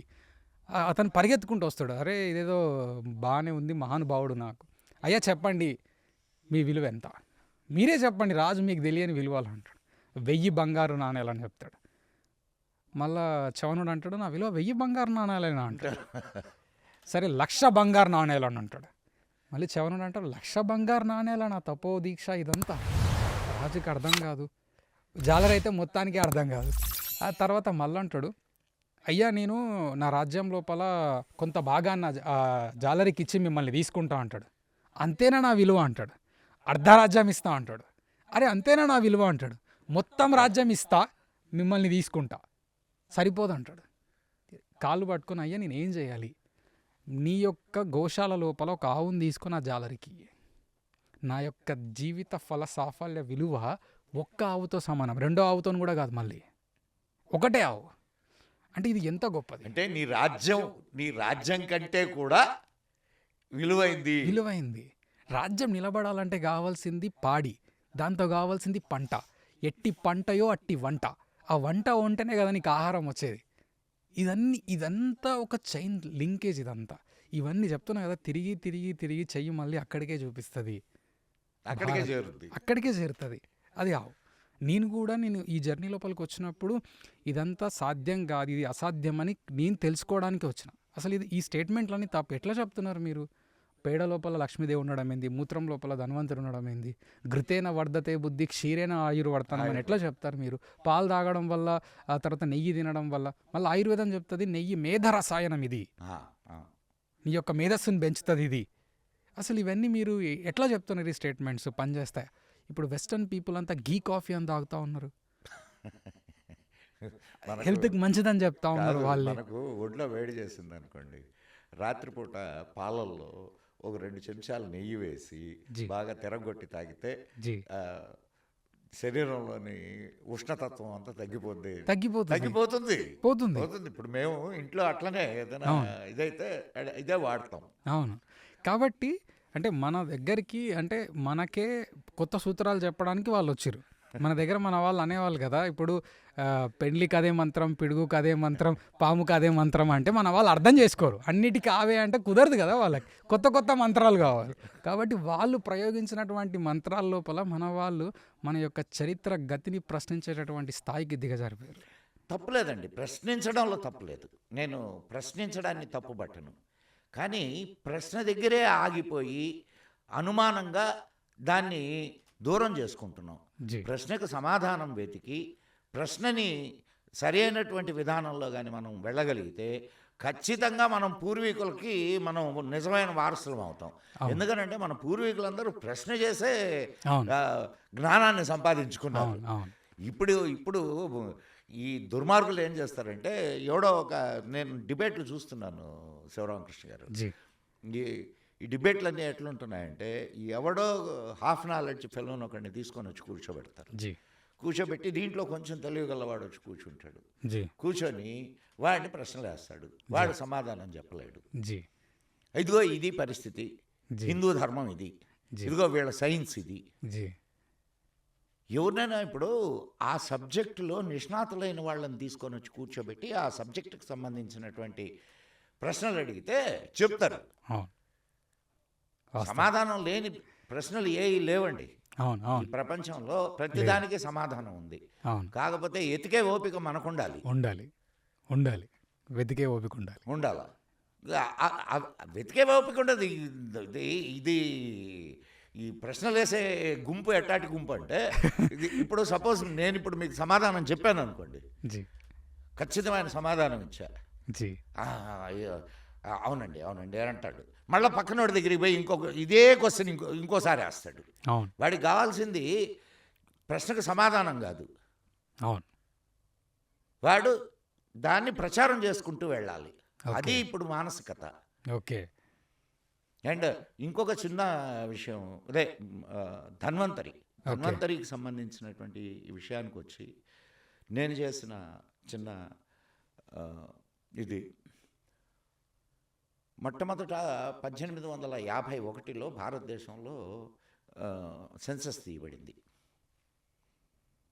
మొట్టమొదట తీస్తే అప్పుడు 7% మంది మాత్రమే రోగగ్రస్తులు భారతదేశం మొత్తంలో. ఇది బ్రిటిష్ వాళ్ళు చేశారు. 7% మంది మాత్రమే రోగగ్రస్తులు. అట్లా ప్రతి 10 సంవత్సరాలకే ఒకసారి తీసుకుంటూ వచ్చారు. పోయినసారి కోవిడ్ కారణంగా తీయడానికి అవకాశం లేకపోయింది. సరే, కోవిడ్కి 2021లో తీయాలి, కానీ ఇప్పుడు 2011లో తీసిన సెన్సెస్ని మనం ప్రస్తుతానికి తీసుకుంటే భారతదేశంలో 73% మంది రోగగ్రస్తులు ఈరోజు. రోగముక్తి భారత్ చేయాలంటే ఆవుతో సమాధానం ఉంది. ఎందుకంటే గో ఆధారిత వ్యవసాయం కారణం ఏమిటి అని అంటే, ఆనాడు స్వచ్ఛమైన ఆహారం తినేవాళ్ళు. ఇప్పుడు అవును. స్వచ్ఛమైన ఆహారం ఎక్కడ తింటున్నాం? అవును. వాస్తవం. స్వచ్ఛమైన ఆహారం తింటున్నాడు కాబట్టి స్వచ్ఛమైన ఆలోచనలున్నాయి. ఆలోచనలుండేవి. అంతే కదా! అవును. నీ అవును. మైండ్ కూడా నీ శరీరంలో ఒక భాగమే. అవును. దాంట్లో మంచి ఆలోచనలు రావాలంటే మంచి ఆహారం తినాలా. వాస్తవం అది. వాస్తవం అది. అప్పుడు పండించింది గోమూత్రంతోటి గోమయంతోటేగా. అవును. అవును. 100%. అసలు పండించడం కాదు. నేనొక రైతు పొలం ముందు కూర్చున్నాననమాట. ఆయన మాట్లాడుతున్నాను. ఇలాగే మాట్లాడుతుంటే, "మీరు గో ఆధారిత వ్యవసాయం మా తాతగారు చేశారు. మేం చేసాం. ఎట్లా చేస్తారు మీరు అసలు చెప్పండి. అసలు సాధ్యమా? ఇదే ప్రశ్న. సాధ్యమా?" ఆయన, "మా ఇంట్లో 2 గుంతలుంటాయి. ఒకటేమో పెంట గుంత. ఇంకొకటేమో గోశాల దగ్గర ఉన్నటువంటి గుంత. పెంట గుంత లోపల వాకిలిని మొత్తం ఊడ్చి చెత్త తీసుకపోయి దాంట్లో వేస్తారు. కూరగాయల యొక్క వ్యర్థాలన్నీ తీసుకపోయి కూడా వేస్తారు. కానీ వాకిలి నలికింది ఆల్రెడీ పేడతోటే. అంటే ఆ డ్రైడ్ కౌడంగ్ పౌడర్ అంతా ఆ గుంతలో పోయి పడుతుంది. ఆవుల యొక్క వ్యర్థాలు, గోశాలను గడిగిన నీళ్ళన్నీ పోయి ఇంకో గుంతలు ఉంటాయి. వీటన్నిటిని కలిపేసి వీళ్ళే తీసుకుపోయి పొలంలో చల్లుతారు." రెండో పద్ధతి కూడా చెప్పిండు. మా తాత ఎక్కడి నుంచి అయితే ఆవులు ఇంటి నుంచి పొలానికి పోయే దారి చూసుకురా బిడ్డ అని చెప్పేవాడంట.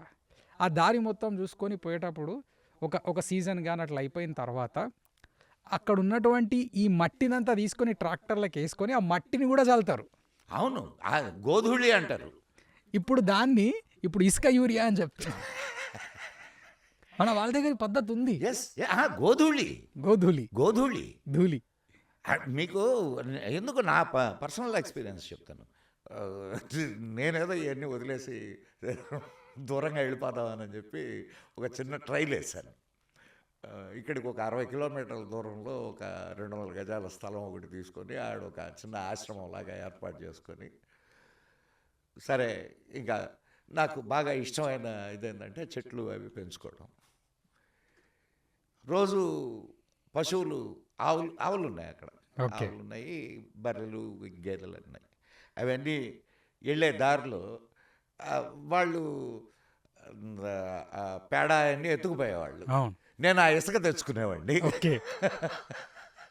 మీరు ఇప్పుడు గోవులు ఇది ఇసుక తెచ్చుకుంటున్నారు కదా, అంటే మన గ్రామం మొత్తానికి పాకుడు గుంతనో గుంత ఉండేది. అవును. గ్రామం మొత్తానికి. అవును. అవును. అయితే గ్రామం మొత్తం యొక్క వ్యర్థాలన్నీ అలా గుంతలు చేస్తాయి. ఆ గుంతలో ఉన్న దానిది కూడా ఎరువుగా వాడేటటువంటి విధానం ఉంది. అసలు ఇంకొకటి శివరామకృష్ణ గారు, ఇంతకుముందు ఎవరు లెట్రిన్లు, బాత్రూమ్లు ఉండేవి కాదు. అవును. అందరూ పొలాల్లోకి పొలాలు. చెంబులు తీసుకొని పోయేవాళ్ళు. అవును. కారణం ఏంటంటే వీళ్ళ వ్యర్థం కూడా వ్యర్థం కాకూడదని. వాస్తవం అది. ఇంకొకటి దాంట్లో కూడా దాన్ని బేసికల్గా బబుల్ 1 అంటారు. బబుల్ 1 ఇది ఈ వ్యర్థాలకి అందులో మళ్ళీ డిఫరెన్సియేషన్. మహిళలందరూ ఇక్కడ వెళ్ళాలి, గ్రామం లోపల ఉన్నటువంటి పురుషులంతా ఇక్కడికి వెళ్ళాలి. ఇక్కడికి వీళ్ళకి రెస్ట్రిక్షన్స్ ఉన్నాయి. అసలు ఎంత అద్భుతంగా చూడండి. దాని పేరు బబుల్ 1. అంటే తుమ్మ చెట్ల కింద అక్కడ వెళ్ళి వాళ్ళు కూర్చుంటారు. అది బబుల్ 1. ఆ తర్వాత అదంతా వ్యర్థాలు అవుతాయి. అంటే అసలు ఎంత అద్భుతమైనటువంటి, ఇప్పుడు మీకు ఆ సైకిల్ని వాళ్ళు మెయింటైన్ చేస్తూ వచ్చారండి చాలా అద్భుతంగా. అదే చెప్తున్నాను, మన వాళ్ళు నేచర్ నుంచి నేర్చుకున్నారు. అడవి నుంచి కూడా నేర్చుకున్నారు. అడవి లోపల ఉన్నటువంటి ఈ జంతువులతో మచ్చిక చేసుకొని అడవి నుంచి ఒక స్థానానికి మానవుడు రప్పించబడ్డాడు, అక్కడ ఉండబడ్డాడు. అదే గ్రామం అయింది. ఆ గ్రామం మొత్తానికి నాకు ప్రొటెక్టర్ ఒకరు కావాలి, గ్రామ దేవత అయింది. ఇది మన కల్చర్. బ్రిటిషర్స్ దీన్ని స్టడీ చేసి చాలా తెలివిగా ప్రతి స్థాయి లోపల వీటిని మార్పు చేసుకుంటూ వచ్చారు. నిజమే. అండ్ ఇప్పుడు గోమూత్రంలో ధన్వంతరి ఉన్నాడు అని. అవును. గోమూత్రంలో ధన్వంతరిని ఎందుకు చెప్పారు? దీనికి వెనక ఉన్నటువంటి ఆరోగ్య రహస్యం ఏమిటి? అయితే ఇప్పుడున్నటువంటి గోమూత్రం ఏదైతుందో దాన్ని తీసుకునేటటువంటి విధానం కూడా ఆయుర్వేదం చెప్పింది. దాన్ని డిస్టిలేషన్ చేసే పద్ధతులు కూడా చెప్తుంది. అంటే డిస్టిలేషన్ చేసిన తర్వాత ఎంత పాలల్లో తీసుకోవాలి కూడా చెప్పింది.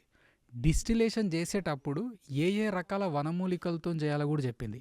ఎప్పుడెప్పుడు చేయాలో కూడా చెప్పింది. ఏ ఆవుల్ని కూడా చేయాలో కూడా చెప్పింది. దాని లోపల చూడండి ఎటువంటి చెప్తారు కదా ముందు ఫస్ట్లోనే, అది ఆయుర్వేదంలో మొట్టమొదట చెప్పేది ఏ ఆవుని ఎన్నుకోవాలి, ఎట్లా చేయాలి, దాని యొక్క సేకరణ ఎట్లా చేయాలి.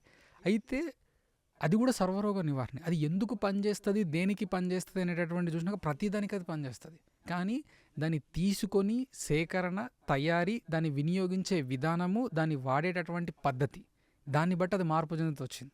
కాబట్టి గోమూత్రం అనేటటువంటిది సర్వరోగ నివారణి అనేటటువంటి స్టేట్మెంట్ కూడా అందుకే ఇచ్చారు. అవును అవును అవును వాళ్ళంత సులువుగా ఇయ్యలేరు. దీనిపైన కూడా ఇప్పుడు ప్రస్తుత కాలం లోపల కూడా ఎంతోమంది శాస్త్రవేత్తలు పరిశోధన చేసి దీంట్లో స్వర్ణక్షారం ఉంది, ఉమ్, దీంట్లో బంగారం ఉంది, గిర్రావు యొక్క మూత్రం లోపల బంగారం ఉంది. ఈ గోల్డ్ని కూడా ఆయుర్వేదం లోపల భస్మాలుగా చేసి వాడేటటువంటి పద్ధతి మన లోపల ఉంది. ఉంది అవును అవును కాబట్టి ఈ స్వర్ణక్షారం అనేటటువంటిది ఆవు యొక్క మూత్రం లోపల ఉంది. ఇది శరీరం. స్వర్ణభస్మం క్యాన్సర్కి చాలా బాగా పనిచేస్తుంది. మరి ఇప్పుడు గోమూత్రం యాంటీ క్యాన్సర్ యాంటీ అంటున్నారు కదా, క్యాన్సర్ అంటున్నారుగా. ఇదే దాని అనుకున్న శాస్త్రం అండి. అందుకే ఈ స్వర్ణక్షారం యొక్క రెసిడ్యూస్ ఆవు పాల లోపల కూడా వస్తాయి. అందుకే అది లైట్ గోధుమ రంగు లోపల పాలు ఉంటాయి. ఎల్లోయిష్గా ఉంటాయి. అందుకే ఆ గోమూత్రాన్ని, ఆ తర్వాత పాలని, ఆ తర్వాత నెయ్యిని ఘృతేన వర్ధతే బుద్ధి క్షీరేన ఆయుర్వర్తనం, దాంట్లోపల ఈ ఈ ఈ బంగారానికి సంబంధించినటువంటి మూలకాల యొక్క వ్యర్థాలు దాంట్లో ఉన్నవి. దీన్ని తీసుకోవడం వలన ఇది నీ శరీరాన్ని కాపాడుతుంది. ఇది మన వాళ్ళు ఎప్పుడో చెప్పారు. ఇప్పుడు మీరు చేసే రసవాద ప్రక్రియ లోపల వాడేటటువంటి మూలకాలను కానీ వీటన్నిటిని కానీ రసవాదానికి వెళ్ళకండి. వద్దులే, దీంట్లో వద్దులే. Okay, right. అయితే ఈ పంచగవ్యాలను ఉపయోగించి వ్యవసాయాన్ని, పంచగవ్యాలను ఉపయోగించి అంటే ఆరోగ్యాన్ని మనం కాపాడుకోవచ్చని మన వాళ్ళు ఎప్పుడో పరిశోధన చేశారు. అందుకే మీరు పాలను తీసుకోండి, చిన్నపిల్లలకు ఆవు పాలే ఇవ్వండి. ఇప్పుడు ఒకవేళ దీని లోపల శక్తి లేకపోతే, ఈ గవ్యాల లోపల శక్తి లేకపోతే మన వాళ్ళు ఎప్పుడు దీన్ని అవాయిడ్ చేసేవాళ్ళు. అది చిన్నపిల్లలకు అస్సలు దాన్ని సజెస్ట్ చేసే పరిస్థితే లేదు. ఖచ్చితంగా. మళ్ళీ అదే చిన్నపిల్లలకి గోమూత్రాన్ని పట్టించనని చెప్పలేదు. ఆ, ఒక ఒక ఒక ఒక సరైన వయస్కుడికి ఏ సమయాల్లో గోమూత్రాన్ని ఇయ్యాలో కూడా మన వాళ్ళు రాశారు. ఉమ్, ఉమ్. కాబట్టి దీనిపైన పరిశోధన జరిగింది. ఎన్నో పరిశోధన ఫలితమే ఈ స్టేట్మెంట్లు అండి. అండ్ ఇంకొక విషయం ఏంటంటే, అంటే ఆయుర్వేదంలో ప్రతి మెడిసిన్ని ఒక విరామం ఉంటుంది. అవును ఏదైనా సరే ఇప్పుడు ఇన్ని రోజులు వాడాలా, తర్వాత ఇంత విరామం ఇచ్చి మళ్ళీ వాడాలా అని. అవును ఆయుర్వేదంలో ఒక రెండు మెడిసిన్లకు మాత్రమే ఎగ్జంప్షన్ ఇచ్చారు. ఓకే. అది ఒకటి గోమూత్రము, రెండు త్రిఫల. ఆహా. ఇవి నిరంతరం వాడచ్చు. అవును. ఓకే. నిత్య రసాయనాలు. గ్యాప్ ఇవ్వాల్సిన అవసరం లేదని అంటారు. ఓకే. అంటే ఇప్పుడు ఒక ఏదైనా మెడిసిన్ ఒక 10 రోజులు తీసుకున్నారు, 10 రోజులు తీసుకున్న తర్వాత ఒక 2 రోజులు గ్యాప్ ఇచ్చి మళ్ళీ తీసుకోవచ్చు.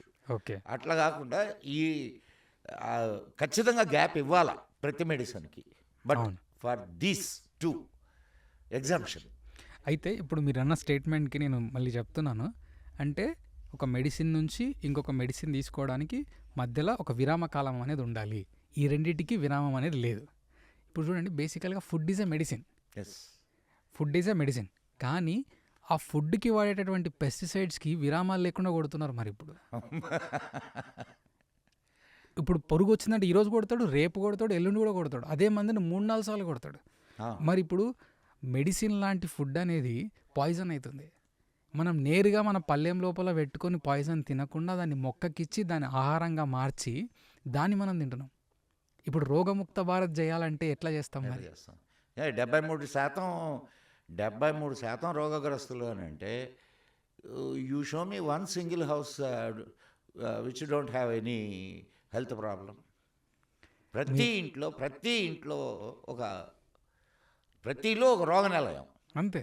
ఇప్పుడు మీరన్న గోమయ వస్తే లక్ష్మి, గోమూత్రే ధన్వంతరి, ఈ సమాధానం ఏంటంటే ఆవు పేడ మూత్రం వ్యవసాయంలో వాడడం వల్ల వచ్చేటటువంటి ఆహారం లోపల ఎటువంటి రసాయనాలు లేవు. ఆ ఆహారం అనేది సమృద్ధిగా ఉంటుంది. అది తీసుకోవడం వల్ల నీ శరీరం బాగుంటుంది, నీ ఆరోగ్యం బాగుంటుంది. అందుకోసమే ఆ స్టేట్మెంట్ లేదు. ఇప్పుడు ధాతుపచనం జరగాలి కదండి. అవును, శరీరంలో ధాతుపచనం జరిగితేనే జరగాలి. అవి మొత్తం శరీరానికి వెళ్తాయి. మనం వండే విధానం మార్చేసాము, అండ్ పండించే విధానం ముందు మార్చాం, తర్వాత ఇప్పుడు వండే విధానం కూడా మార్చాం. అంతే. కుక్కర్లలో వండుకుంటాం.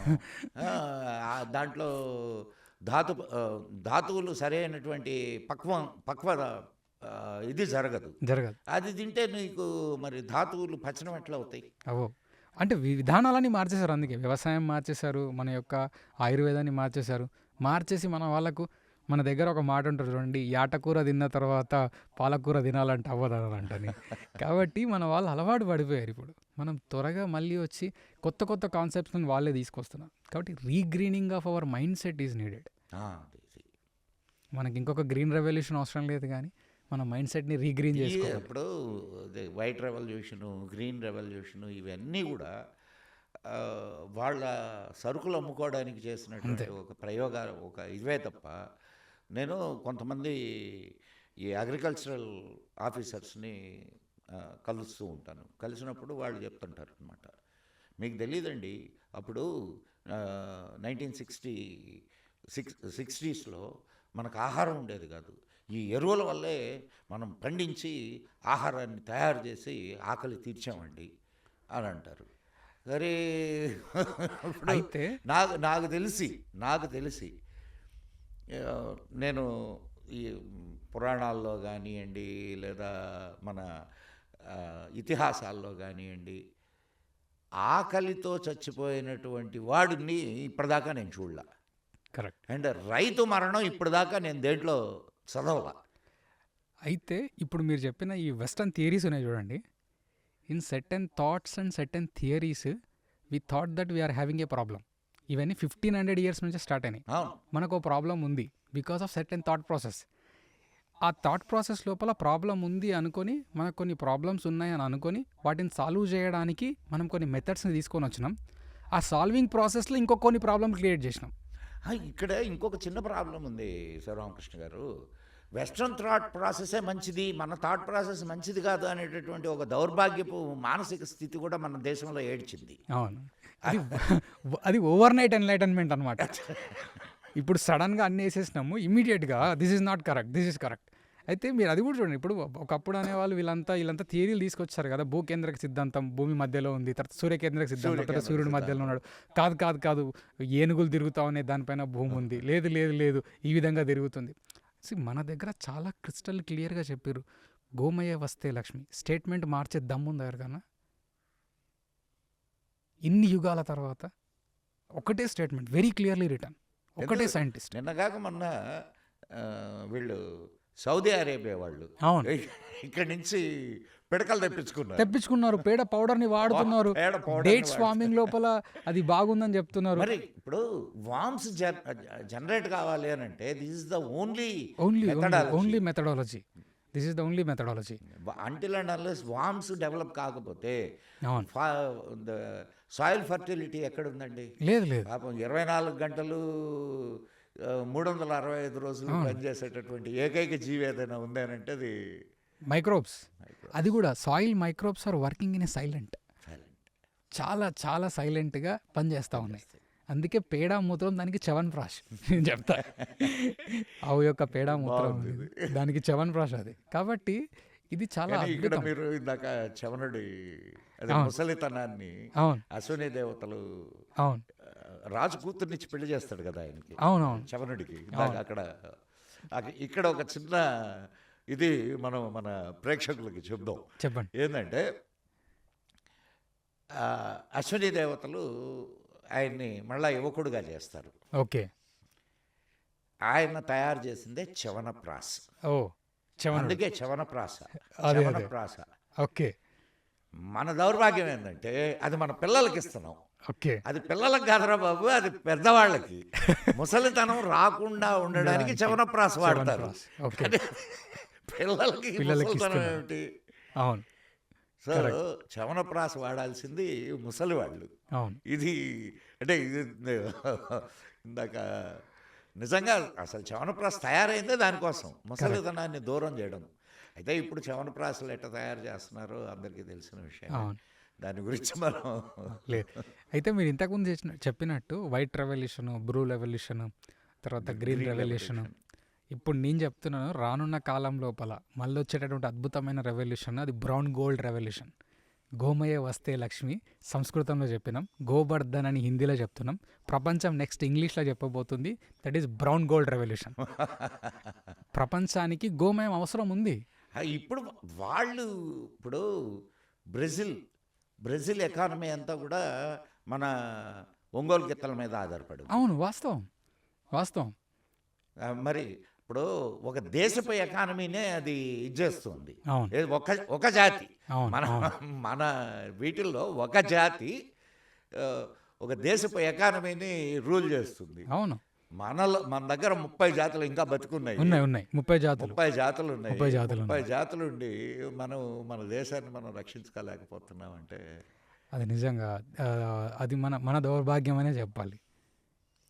కానీ ఆ రోజు వస్తుందంటారా? ఖచ్చితంగా ఆల్రెడీ మార్పు మొదలైందా? మొదలైంది. ఇప్పుడు చాలామంది రైతులు వాళ్ళు ఇప్పుడు దిగుబడుల లోపల వ్యత్యాసాలు చూస్తున్నప్పటికీ కూడా మీరు ఎందుకు ఇంకా గోసేవ చేస్తారు, ఎందుకు ఇంకా గో ఆధారిత వ్యవసాయం చేస్తారు, చేస్తాం మేము.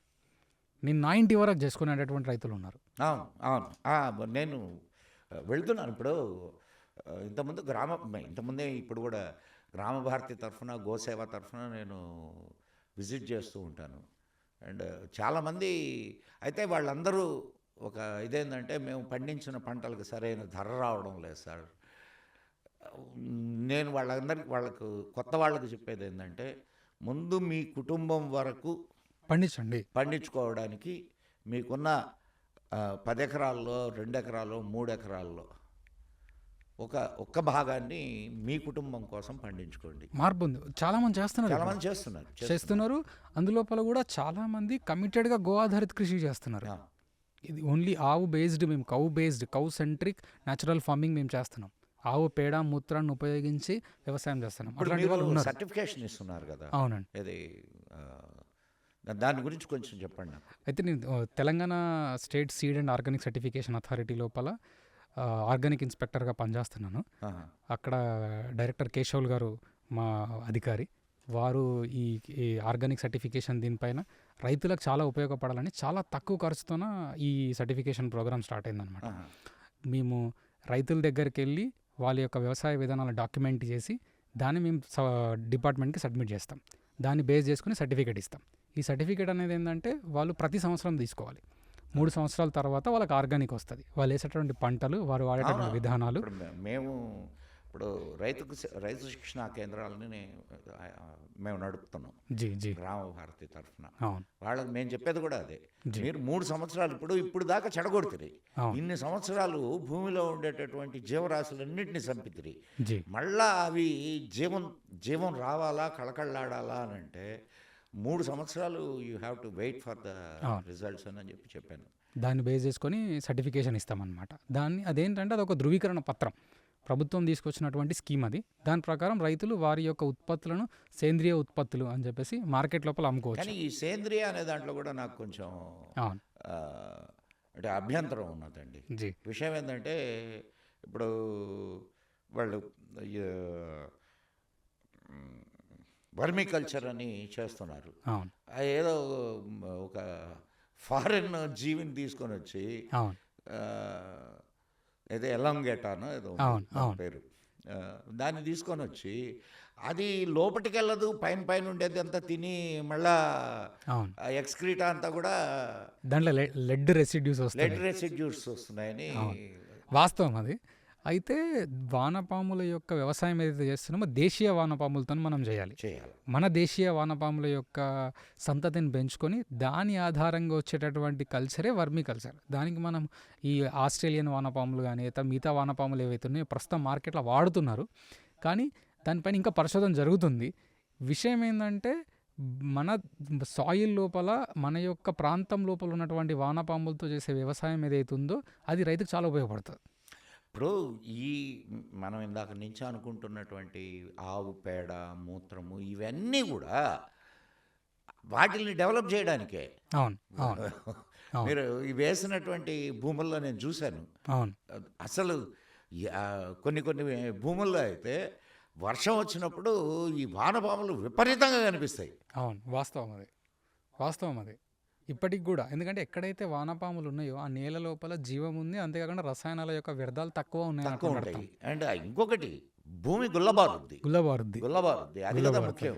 ఇప్పుడు గుల్లబారితే చెట్టు యొక్క వేళ్ళు వేరు వ్యవస్థ, అబ్బురపు వేరు వ్యవస్థ వస్తుంది, చాలా బాగా ముందుకు వెళ్తుంది. వానపాములు, ఆ తర్వాత దేశీయ ఆవులు, ఇవి రెండు వ్యవసాయానికి చాలా చాలా అద్భుతమైనటువంటి మిత్రులు మన రైతుకి. కాబట్టి కౌ సెంట్రల్ న్యాచురల్ ఫార్మింగ్ అనేది మన దేశంలో జరగాలి. అది జరిగిందంటే చాలా చాలా మార్పు మొదలవుతుంది దేశం కోసం. మార్పు మొదలైంది, ఆల్రెడీ మొదలైంది ఖచ్చితంగా. మన తెలంగాణలో అకార్డింగ్ టు యువర్ నోటీస్. ఎంతమంది రైతులు ఈ గో ఆధారిత వ్యవసాయాన్ని, నేను ఐఎమ్ నాట్ టాకింగ్ అబౌట్ ఈ ద ఆర్గానిక్ అనడం వల్ల గో ఆధారిత వ్యవసాయాన్ని ఎంతమంది ఇది చేస్తున్నారు సుమారు అప్రాక్సిమేట్గా? అప్రాక్సిమేట్గా కాకుండా నేనేమంటే ఇండివిజువల్ ఫార్మర్స్గా, అంటే డేటా మనం చూసుకున్నట్లయితే ధృవీకరణ చెందబడినటువంటి రైతులు మనం చూసుకుంటే 300-400 సర్టిఫైడ్ ఫార్మర్స్ ఉన్నారు ఒక్కొక్క ఆర్గనైజేషన్లో. అట్లా ఎన్నో రకాల ఆర్గనైజేషన్లు పనిచేస్తూ ఉన్నాయి. కాబట్టి ఎన్నో రకాల గ్రూపులు కూడా పనిచేస్తున్నాయి. కొంతమంది ఐటీ వాళ్ళు కూడా అసలు చేస్తున్నారు. ఉద్యోగాలు వదిలేసి అది. ఈ ఫార్మింగ్లోకి వచ్చున్నారు. అంటే ఎగ్జాక్ట్ ఫిగర్గా నేనని కాకుండా చాలా అప్రాక్సిమేట్. నేను ఆ ఫిగర్ని నాకు చెప్పలేను అందుకని ఓకే. అండ్ ఇంకొక చిన్న, ఇప్పుడు ఈ మధ్య గోమయంలో ఉండేటటువంటి కొన్ని మైక్రోబ్స్ని, జీ బెస్ట్ మైక్రోబ్స్ని తీసి డెవలప్ చేసి అవును దాన్ని ఒక ద్రవ రూపంలో ఇస్తున్నారు. అవును ఆ, ఈయన దాని పేరేంటి? వెస్ట్ డీకంపోజర్, కాదు ఎస్టీడీ కంపోజర్ కాదు. ఈయన- గోకృపామృతం, ఆ? గోకృపామృతం. గోకృపామృతం. అవును గోకృపామృతం మన గోపాల్ భాయ్ సుతారియా. గోపాల్ భాయ్ సుతారియా. అవును అది ఎంతవరకు కరెక్ట్? అది గోపాల్ భాయ్ సుతారియా యొక్క గోకృపామృతం ఏదైతే ఉందో దాని లోపల ఉన్నటువంటి మైక్రోబ్స్ అనేవి సాయిల్ పాజిటివ్ మైక్రోబ్సే. అది పనిచేస్తాయి.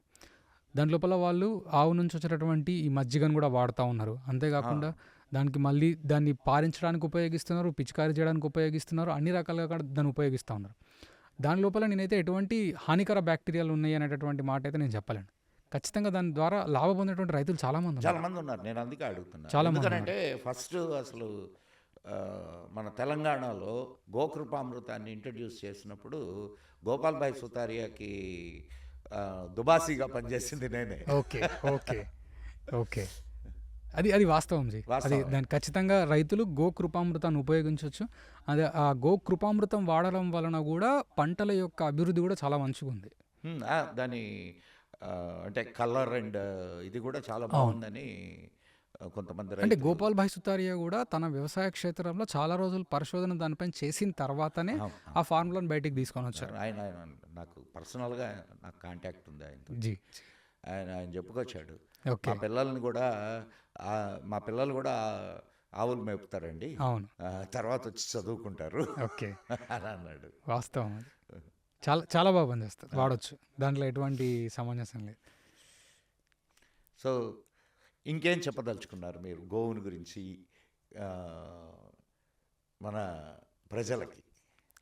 ఒకటండి, మనం ఒక యాంగిల్ని రైతుల వైపు మాట్లాడాం. అవును కామన్ ప్రజలు, కామన్ పీపుల్ ఎట్లా గోవు యొక్క ఉపయోగాల్ని పొందొచ్చు? గోవుకి ఉపయోగాలు పొందొచ్చు. ఉపయోగాలు పొందడానికన్నా ముందు గోవుకు సేవ చేయాలి. మనకు మన వేదం చెప్పింది ఏంటంటే గోసేవ పరమార్థ సేవ. ఉపయోగాలు పొందాలంటే ముందు గోవు ఉండాలి. గోవు ఉండాలంటే నువ్వు సేవ చేయాలి, దాన్ని కాపాడాలి. గోవు గురించి గోసేవ అంటే దానికి వెళ్ళి గడ్డి పెట్టడము, ఆ తర్వాత వెళ్ళి అరటి పండ్లు పెట్టడం అనేది కాదు.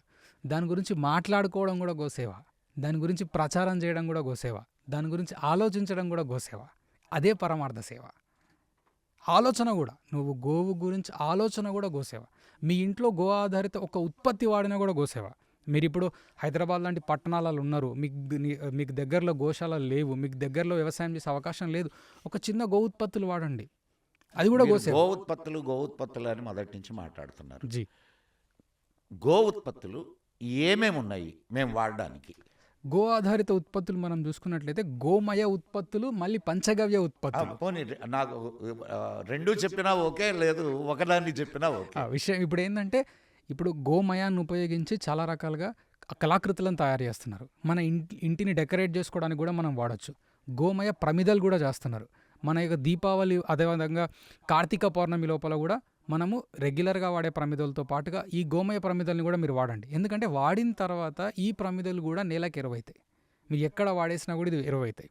ఆ తర్వాత గోమయాన్ని ఉపయోగించి గణపతులను తయారు చేస్తున్నారు. నిమజ్జనం చేసిన తర్వాత అది కూడా ఎరువవుతుంది. కాబట్టి ఈ విధమైనటువంటి గోమయ కళాకృతులను తీసుకొని రావడం వలన గ్రామ స్థాయి వ్యాపార విధానాలు వస్తాయి. ఆవు ఆధారితంగా వాణిజ్యం వస్తుంది. కాబట్టి ఆవు కాపాడబడుతుంది. వ్యవసాయం అండ్ లోపల ఇంకొక చిన్న ఇది నాకు వేరే ఒక మిత్రుడి ద్వారా తెలిసింది. ఒక మిత్రుడు ఈ ఆవు పిడకల్ని అంటే బాగా లావుగా తయారు చేసి అదొక సప్టాలాగా ఒక మ్యాట్ లాగా తయారు చేసుకొని వాటి మీద కాళ్ళు పెట్టుకొని కూర్చునేవాడట. ఓకే. దానివల్ల అతని శరీరంలో ఈ అంటే అతనుకున్న ఆ, ఈ దాన్ని ఏమంటారు చక్కెర వ్యాధి హ్మ్. ఆ సమస్య నాకు తీరింది అని చెప్పన్నారు. ఓకే. దీంట్లో ఎంతవరకు నిజం ఉంది? నిజమైనటువంటిది అంటే ఇది ఒకసారి అతని పర్సనల్ ఎక్స్పీరియన్స్ ఎక్స్‌పీరియన్స్. మీరు చూడండి, మన ఇండ్ల లోపల ఒకప్పుడు పేడను తీసుకొని మన యొక్క నేలను అలికేవాళ్ళం. అనుకునేవాళ్ళం. అంటే దాని అర్థం ఏంది? కాలికి పేడ తగలాలి. దానిపైన అలికేటప్పుడు కూడా దానికి ఇంకొక దాని లోపల కొన్ని మూలికలు కూడా కలిపేటాలు. ఒకటి పసుపు, ఆ, తర్వాత వేప, ఆ, వీటిని కలిపి అలకేవాళ్ళు. ఆ. నడవడం వలన అసలు రోగాలే లేవు. కాబట్టి దాన్ని ఇన్స్పైర్డ్గా తీసుకొని ఈ రకమైనటువంటి టెక్నాలజీ వచ్చింది. ఏది? పేడతోని మ్యాట్ తయారు చేయడము, పేడని పిడకలుగా చేసి కాళ్ళ కింద పెట్టుకోవడము. కింద పెట్టుకోవడం. అది వాస్తవం. దానికి చాలా మందికి రిజల్ట్స్ ఉన్నాయి. అవి ఆహా, అది కొట్టేసేటటువంటి స్టేట్మెంట్ కాదు. అది ఆ, అది ఒక అనుభూతి శాస్త్రం, రైట్ రైట్. ఎక్స్పీరియన్స్డ్ సైన్స్ అది. కాబట్టి దీన్ని ఆల్రెడీ మన దేశం లోపల ఎప్పటి నుంచో అవలంబిస్తున్నారు. కాబట్టి అది మన శరీరం కాకపోతే నేల రూపంలో అనుభవించేవాళ్ళం, ఇప్పుడు పిడకల రూపంలో. పిడికలు. ఎందుకంటే మనకు అంటే ఇప్పుడు ఇప్పుడంతా మనకు మార్బుల్స్ అయిపోయినాయి. ఇప్పుడు చూడండి, మీరు మన ఇంటిని అలకడానికి కూడా వాడేటటువంటి కల్లాపి పొడి లోపల కూడా ఆవు పేడని వాడాలి. ఇప్పుడు అది కూడా కెమికల్ అయిపోయింది. ఇప్పుడు కళ్ళాపి చల్లడానికి మీకు నేల ఎక్కడ ఉంది సార్? ఇప్పుడు మన హైదరాబాదే తీసుకుంటే మట్టి నేల ఉన్నటువంటి ఇంటి ముంగిలి నాకు కనిపించడం వల్ల వాస్తవం, వాస్తవం. ఇది కూడా వాస్తవం. మీరు ఎక్కడ చూసినా రాళ్ళు పరిచేస్తున్నారు, నీళ్ళు ఎక్కడ ఇంకుతాయి, భూమిలోకి వాటర్ టేబుల్ ఎక్కడ పెరుగుద్ది, అవును. అండ్ మీరు అన్నటువంటి మైక్రోబ్స్ రాకుండా. అవును. అయితే ఆ, ఒక మాట ఉంటుంది, మారుతున్న కాలాన్ని బట్టి మనము మారాలి, లేకపోతే ఏ మారేదము అని చెప్పి. మారాలి, కానీ ఎంతవరకు మారాలో అంతవరకే మారాలి. మన మూలాలు పోయేటంతగా మనకు మార్పు అవసరం లేదు. కాబట్టి ఇప్పుడు కూడా చెప్తున్నాను, ఇప్పుడు మనకు మొత్తం మార్బుల్స్ వచ్చాయి, మనం చేయలేం గోసేవ. పోనీ రూఫ్ గార్డెన్ చేయండి. అక్కడ యొక్క ఈ గో ఆధారిత కృషికి సంబంధించినటువంటి కొన్ని ద్రవాలు వాడి కొంతవరకైనా మీరు అర్బన్ ఫార్మింగ్ చేయండి. అది ఇప్పుడు ట్రెండ్ స్టార్ట్ అయింది. చాలా మంది పట్టణ వ్యవసాయం అని చెప్తున్నారు. అవును, మీన్ రూఫ్ గార్డెన్స్ అది కూడా ట్రెండింగ్. ట్రెండింగ్ అయింది. అది కూడా గోసేవే. మీరు అక్కడ కూడా ఉపయోగించండి. కానీ దానికి రావాల్సినటువంటి ముడి సరుకులన్నీ మళ్ళీ గ్రామం నుంచే వస్తాయి. అది కూడా రైతుకు ఉపయోగపడుతుంది. ఆ విధంగా కూడా ఆవు కాపాడబడుతుంది. కాబట్టి ఇది ఒక సైన్స్ అని నమ్మండి మొట్టమొదటిగా. ఎందుకంటే ఆవు యొక్క పేడ మూత్రాన్ని ఉపయోగించడం అనేటువంటి శాస్త్రీయత విధానాన్ని పక్కన పెడితే అది వాడడం వలన నేల శుద్ధి అవుతుంది, మొక్కలు శుద్ధి అవుతాయి. దీన్ని పౌదోపచారం అంటారు, ఇది భూమి సుపోషణ అంటారు. ఈ రెండు విషయాల లోపల ఎంత పెద్ద సంవాదం జరిగినా చివరికి వచ్చేదైతే సత్యమేగా. సత్యమేగా. భూసుభాషణ అని ఒక కార్యక్రమం తీసుకున్నది గ్రామ భారతి. జీ, మీకు జ్ఞాపకం ఉందో లేదు? అవును అవును. అది కరెక్ట్గా కోవిడ్ టైంలో ఫస్ట్ ఇంట్రడ్యూస్ అయింది. ఓకే ఇది అంటే అది ఇంట్రడ్యూస్ అయిన తర్వాత కోవిడ్ స్టార్ట్ అయింది. ఓకే సో లాక్డౌన్స్ స్టార్ట్ అయినాయి. ఓకే ఆ టైంలో కూడా మేము దాదాపు నేను 83 గ్రామాలు తిరిగాను ఓకే భూసుపోషణ గురించి. ఓకే కానీ చేయాల శివరామకృష్ణ గారు, this is the right time. ఇప్పుడు అటు వాళ్ళని మెంటల్గా మనం ఎడ్యుకేట్ చేయాలా, యాజ్ వెల్ యాజ్ ఆరోగ్యపరంగాను వాళ్ళని మనం ఎడ్యుకేట్ చేయగలిగితేనే కాపాడుకోవాలా. మనము మన సంస్కృతి, మన సంస్కృతి. జాతి ఇది. అవును. యాక్చువల్గా ఈ చివరిగా మన వాళ్ళు అంటారు కదా, మా తాతగారికి చుట్టదాగే అలవాటు ఉందని చెప్పి చుట్టను మారేస్తాం, కానీ తాతను మనం మారేయం కదా. ఇప్పుడు మనం తాతను మారేస్తున్నాం, చుట్టను పట్టుకొని తాతను మారేస్తున్నాం. వారిని మనం కాపాడుకోవాలి. వారే మన సంపద. కాబట్టి భారత్ భాగ్య విధాత, ఇది జరగాలి. ఇది మళ్ళీ తిరిగి మన యొక్క వైభవం రావాలి. దానికి ఉన్నటువంటి ఏకైక మార్గం ఆవు. దాన్ని మనం పట్టుకొని పోతే అది మనకు రాస్తా చూపిస్తుంది. కరెక్టే. ఇప్పుడు ఆవుని తినడం మా జన్మ హక్కు అనేటటువంటి దౌర్భాగ్యులు ఉన్నారు కదా, వాళ్ళకేం చెప్తాం? అయితే ఇప్పుడు ఆవుని తినడం మా జన్మ హక్కు అనేటటువంటి వాళ్ళు ఉన్నారు. వాళ్ళ దగ్గర వాళ్ళ లోపల కూడా గోశాల నిర్వహించి ప్రకృతి వ్యవసాయం చేసే వాళ్ళు కూడా ఉన్నారు. ఇది కొంచెం చాలా విచిత్రమైన స్టేట్మెంట్ నాకు. వాళ్ళు ఇప్పుడు ఎవరెవరైతే ఆవులు తింటారని మాట్లాడుతున్నామో వాళ్ళ లోపల కూడా ప్రకృతి వ్యవసాయానికి మళ్ళీ ఆధారం ఆవు అనే వాళ్ళు ఉన్నారు. వాళ్ళు చేస్తున్నారు, వాళ్ళు కూడా ఉత్పత్తులు అమ్ముతున్నారు. ఇప్పుడు మీరే అన్నారు, ఇప్పుడు అరబ్ కంట్రీస్ మన దగ్గర నుంచి పేడని తీసుకుపోతున్నాయి. అక్కడ కూడా గో ఆధారిత కృషి కదా జరిగేది. అంటే వాళ్ళు ఆవు యొక్క వ్యర్థాలను గుర్తించిన వాళ్ళే కదా. కాబట్టి మార్పు అనేది మొదలైంది. ఈ ఈ ఈ మార్పు ఎక్కడ వరకు వెళ్తుంది, ఎంతవరకు వెళ్తుంది అనేటటువంటిది మన చేతుల్లో ఉంది. అది సో ఇంకేమన్నా చెప్పదలుచుకున్నారా చివరిగా మన మా ప్రేక్షకులకి? నేను ఈ నా ఈ పరిశీలన ఆ తర్వాత పరిశోధన నేను వచ్చినప్పుడు ఇదంతా వ్యర్థమైన వచ్చిన, కానీ అర్థమైంది నాకు. కాదు, ఇది అర్థము అని. ఆ, కాబట్టి అర్థము అని అర్థమైంది. అర్థమైంది. సత్యం జ్ఞానం అనంతం బ్రహ్మ.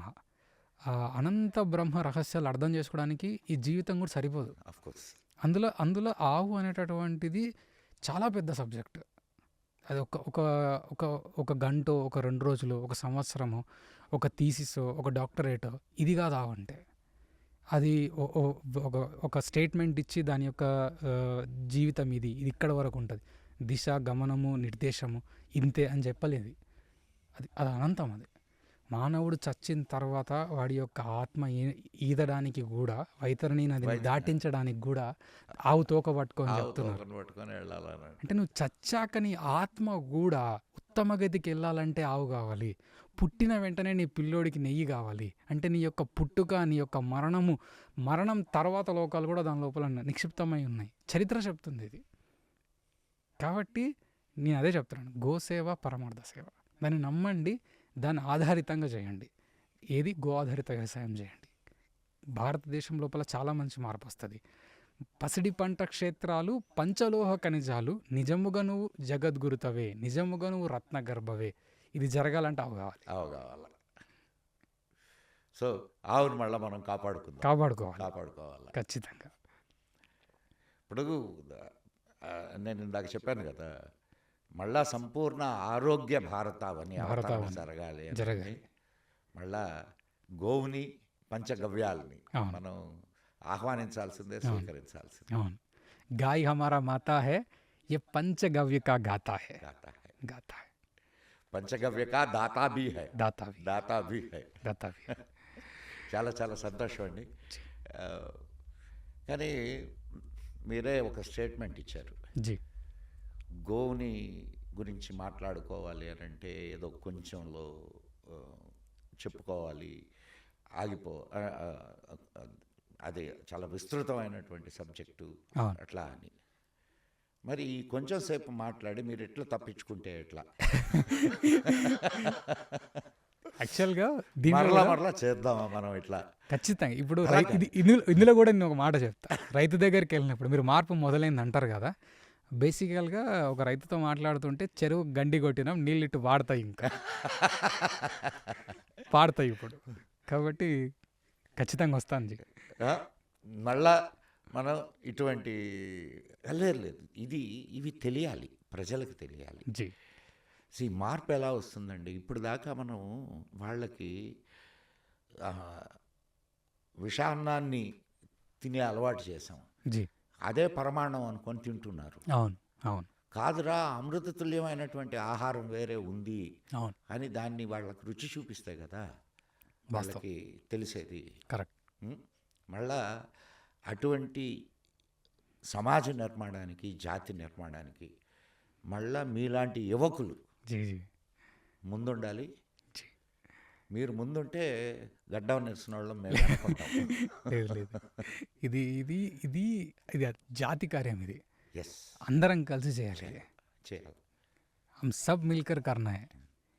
सब मिलकर करेंगे. जो जोश में रहता है, युवक है और तंदुरुस्ती रहता है, वो आगे चले तो हम जैसे लोग आपके पीछे आते हैं. हम सब साथ में, सबका विकास हो जाएगा, సబ్కా వికాస్. विकास हो जाएगा. ధన్యవాద్. ధన్యవాదాలు. Thank you very much Sivaramakrishna గారు. जी మీలాంటి యువకులు ముందుకు వచ్చి సమాజ కార్యం जी మీదైన తరహాలో చేస్తున్నారు. నిజంగా భగవంతుడు మీతోటి ఉండి మీ కార్యానికి తోడు నిలుస్తాడని जी నేను ఆశిస్తున్నాను. जी అండ్ మరలా ఇంకొన్ని విశేషాలు మనం గోవును గురించి, దాని వెనక ఉన్నటువంటి సైన్స్ని గురించి जी సైన్స్ని గురించి మనం ప్రజలకు తెలియజేద్దాం. మీరు దాంట్లో రీసెర్చ్ చేస్తున్నారు. जी సో వ్యవసాయ ప్రధానమైనటువంటి దేశం భారతదేశం, जी గ్రామాలు ప్రధానంగా ఉన్న దేశం భారతదేశం. वास्तव సో వాళ్ళ అభివృద్ధి జరగాలి అని అంటే ఖచ్చితంగా మరలా మనం మనదైనటువంటి जी జీవన విధానాన్ని అండ్ వ్యవసాయ విధానాల్ని వీటిని మనం అనుసరించాలి. సో మీ దగ్గర నుంచి ఇంకా మేము ఇంకొన్ని ఇటువంటి చర్చా వేదికలు जी నిర్వహిస్తాననే అనుకుంటున్నాను. ఖచ్చితంగా, మీరు ఖచ్చితంగా. ఎంతవరకు సహకరిస్తారో తెలియదు నాకు. ఖచ్చితంగా ఆ? ఖచ్చితంగా చేద్దామండి, చేద్దాం. ప్రజలకు తెలియనివ్వండి. రైట్, ధన్యవాదాలు. Thank you very much Sivaramakrishna గారు. जी ఇదండి ఈరోజు మన చర్చా వేదిక. విన్నారు కదా, గోవు వెనుక ఎంత విషయం దాగి ఉన్నదో. ఇప్పుడు మనం సముద్రంలో ఒక ఉద్ధరణ మాత్రమే తీసుకోగలిగాం. సముద్రం అంతా సబ్జెక్ట్ ఉన్నది గోవు. సో ఇంకొన్ని విశేషాలని మరికొన్ని చర్చల ద్వారా మనం తెలుసుకోవడానికి ప్రయత్నం చేద్దాం. అంతవరకు సెలవు. మరి ఈ వీడియో మీకు నచ్చినట్లయితే మన ది మదన్ గుప్తా ఛానల్ని వెంటనే సబ్స్క్రైబ్ చేయండి, లైక్ చేయండి, షేర్ చేయండి. మీ అభిప్రాయాలను కామెంట్ బాక్స్లో మాతో పంచుకోండి. మీ మిత్రులకు కూడా ఈ విజ్ఞానాన్ని అందజేయడానికి మీరు సహకరించండి. జై హింద్, జై మా భారతి. నమస్కారం మిత్రులారా, మీ మదన్ గుప్తా.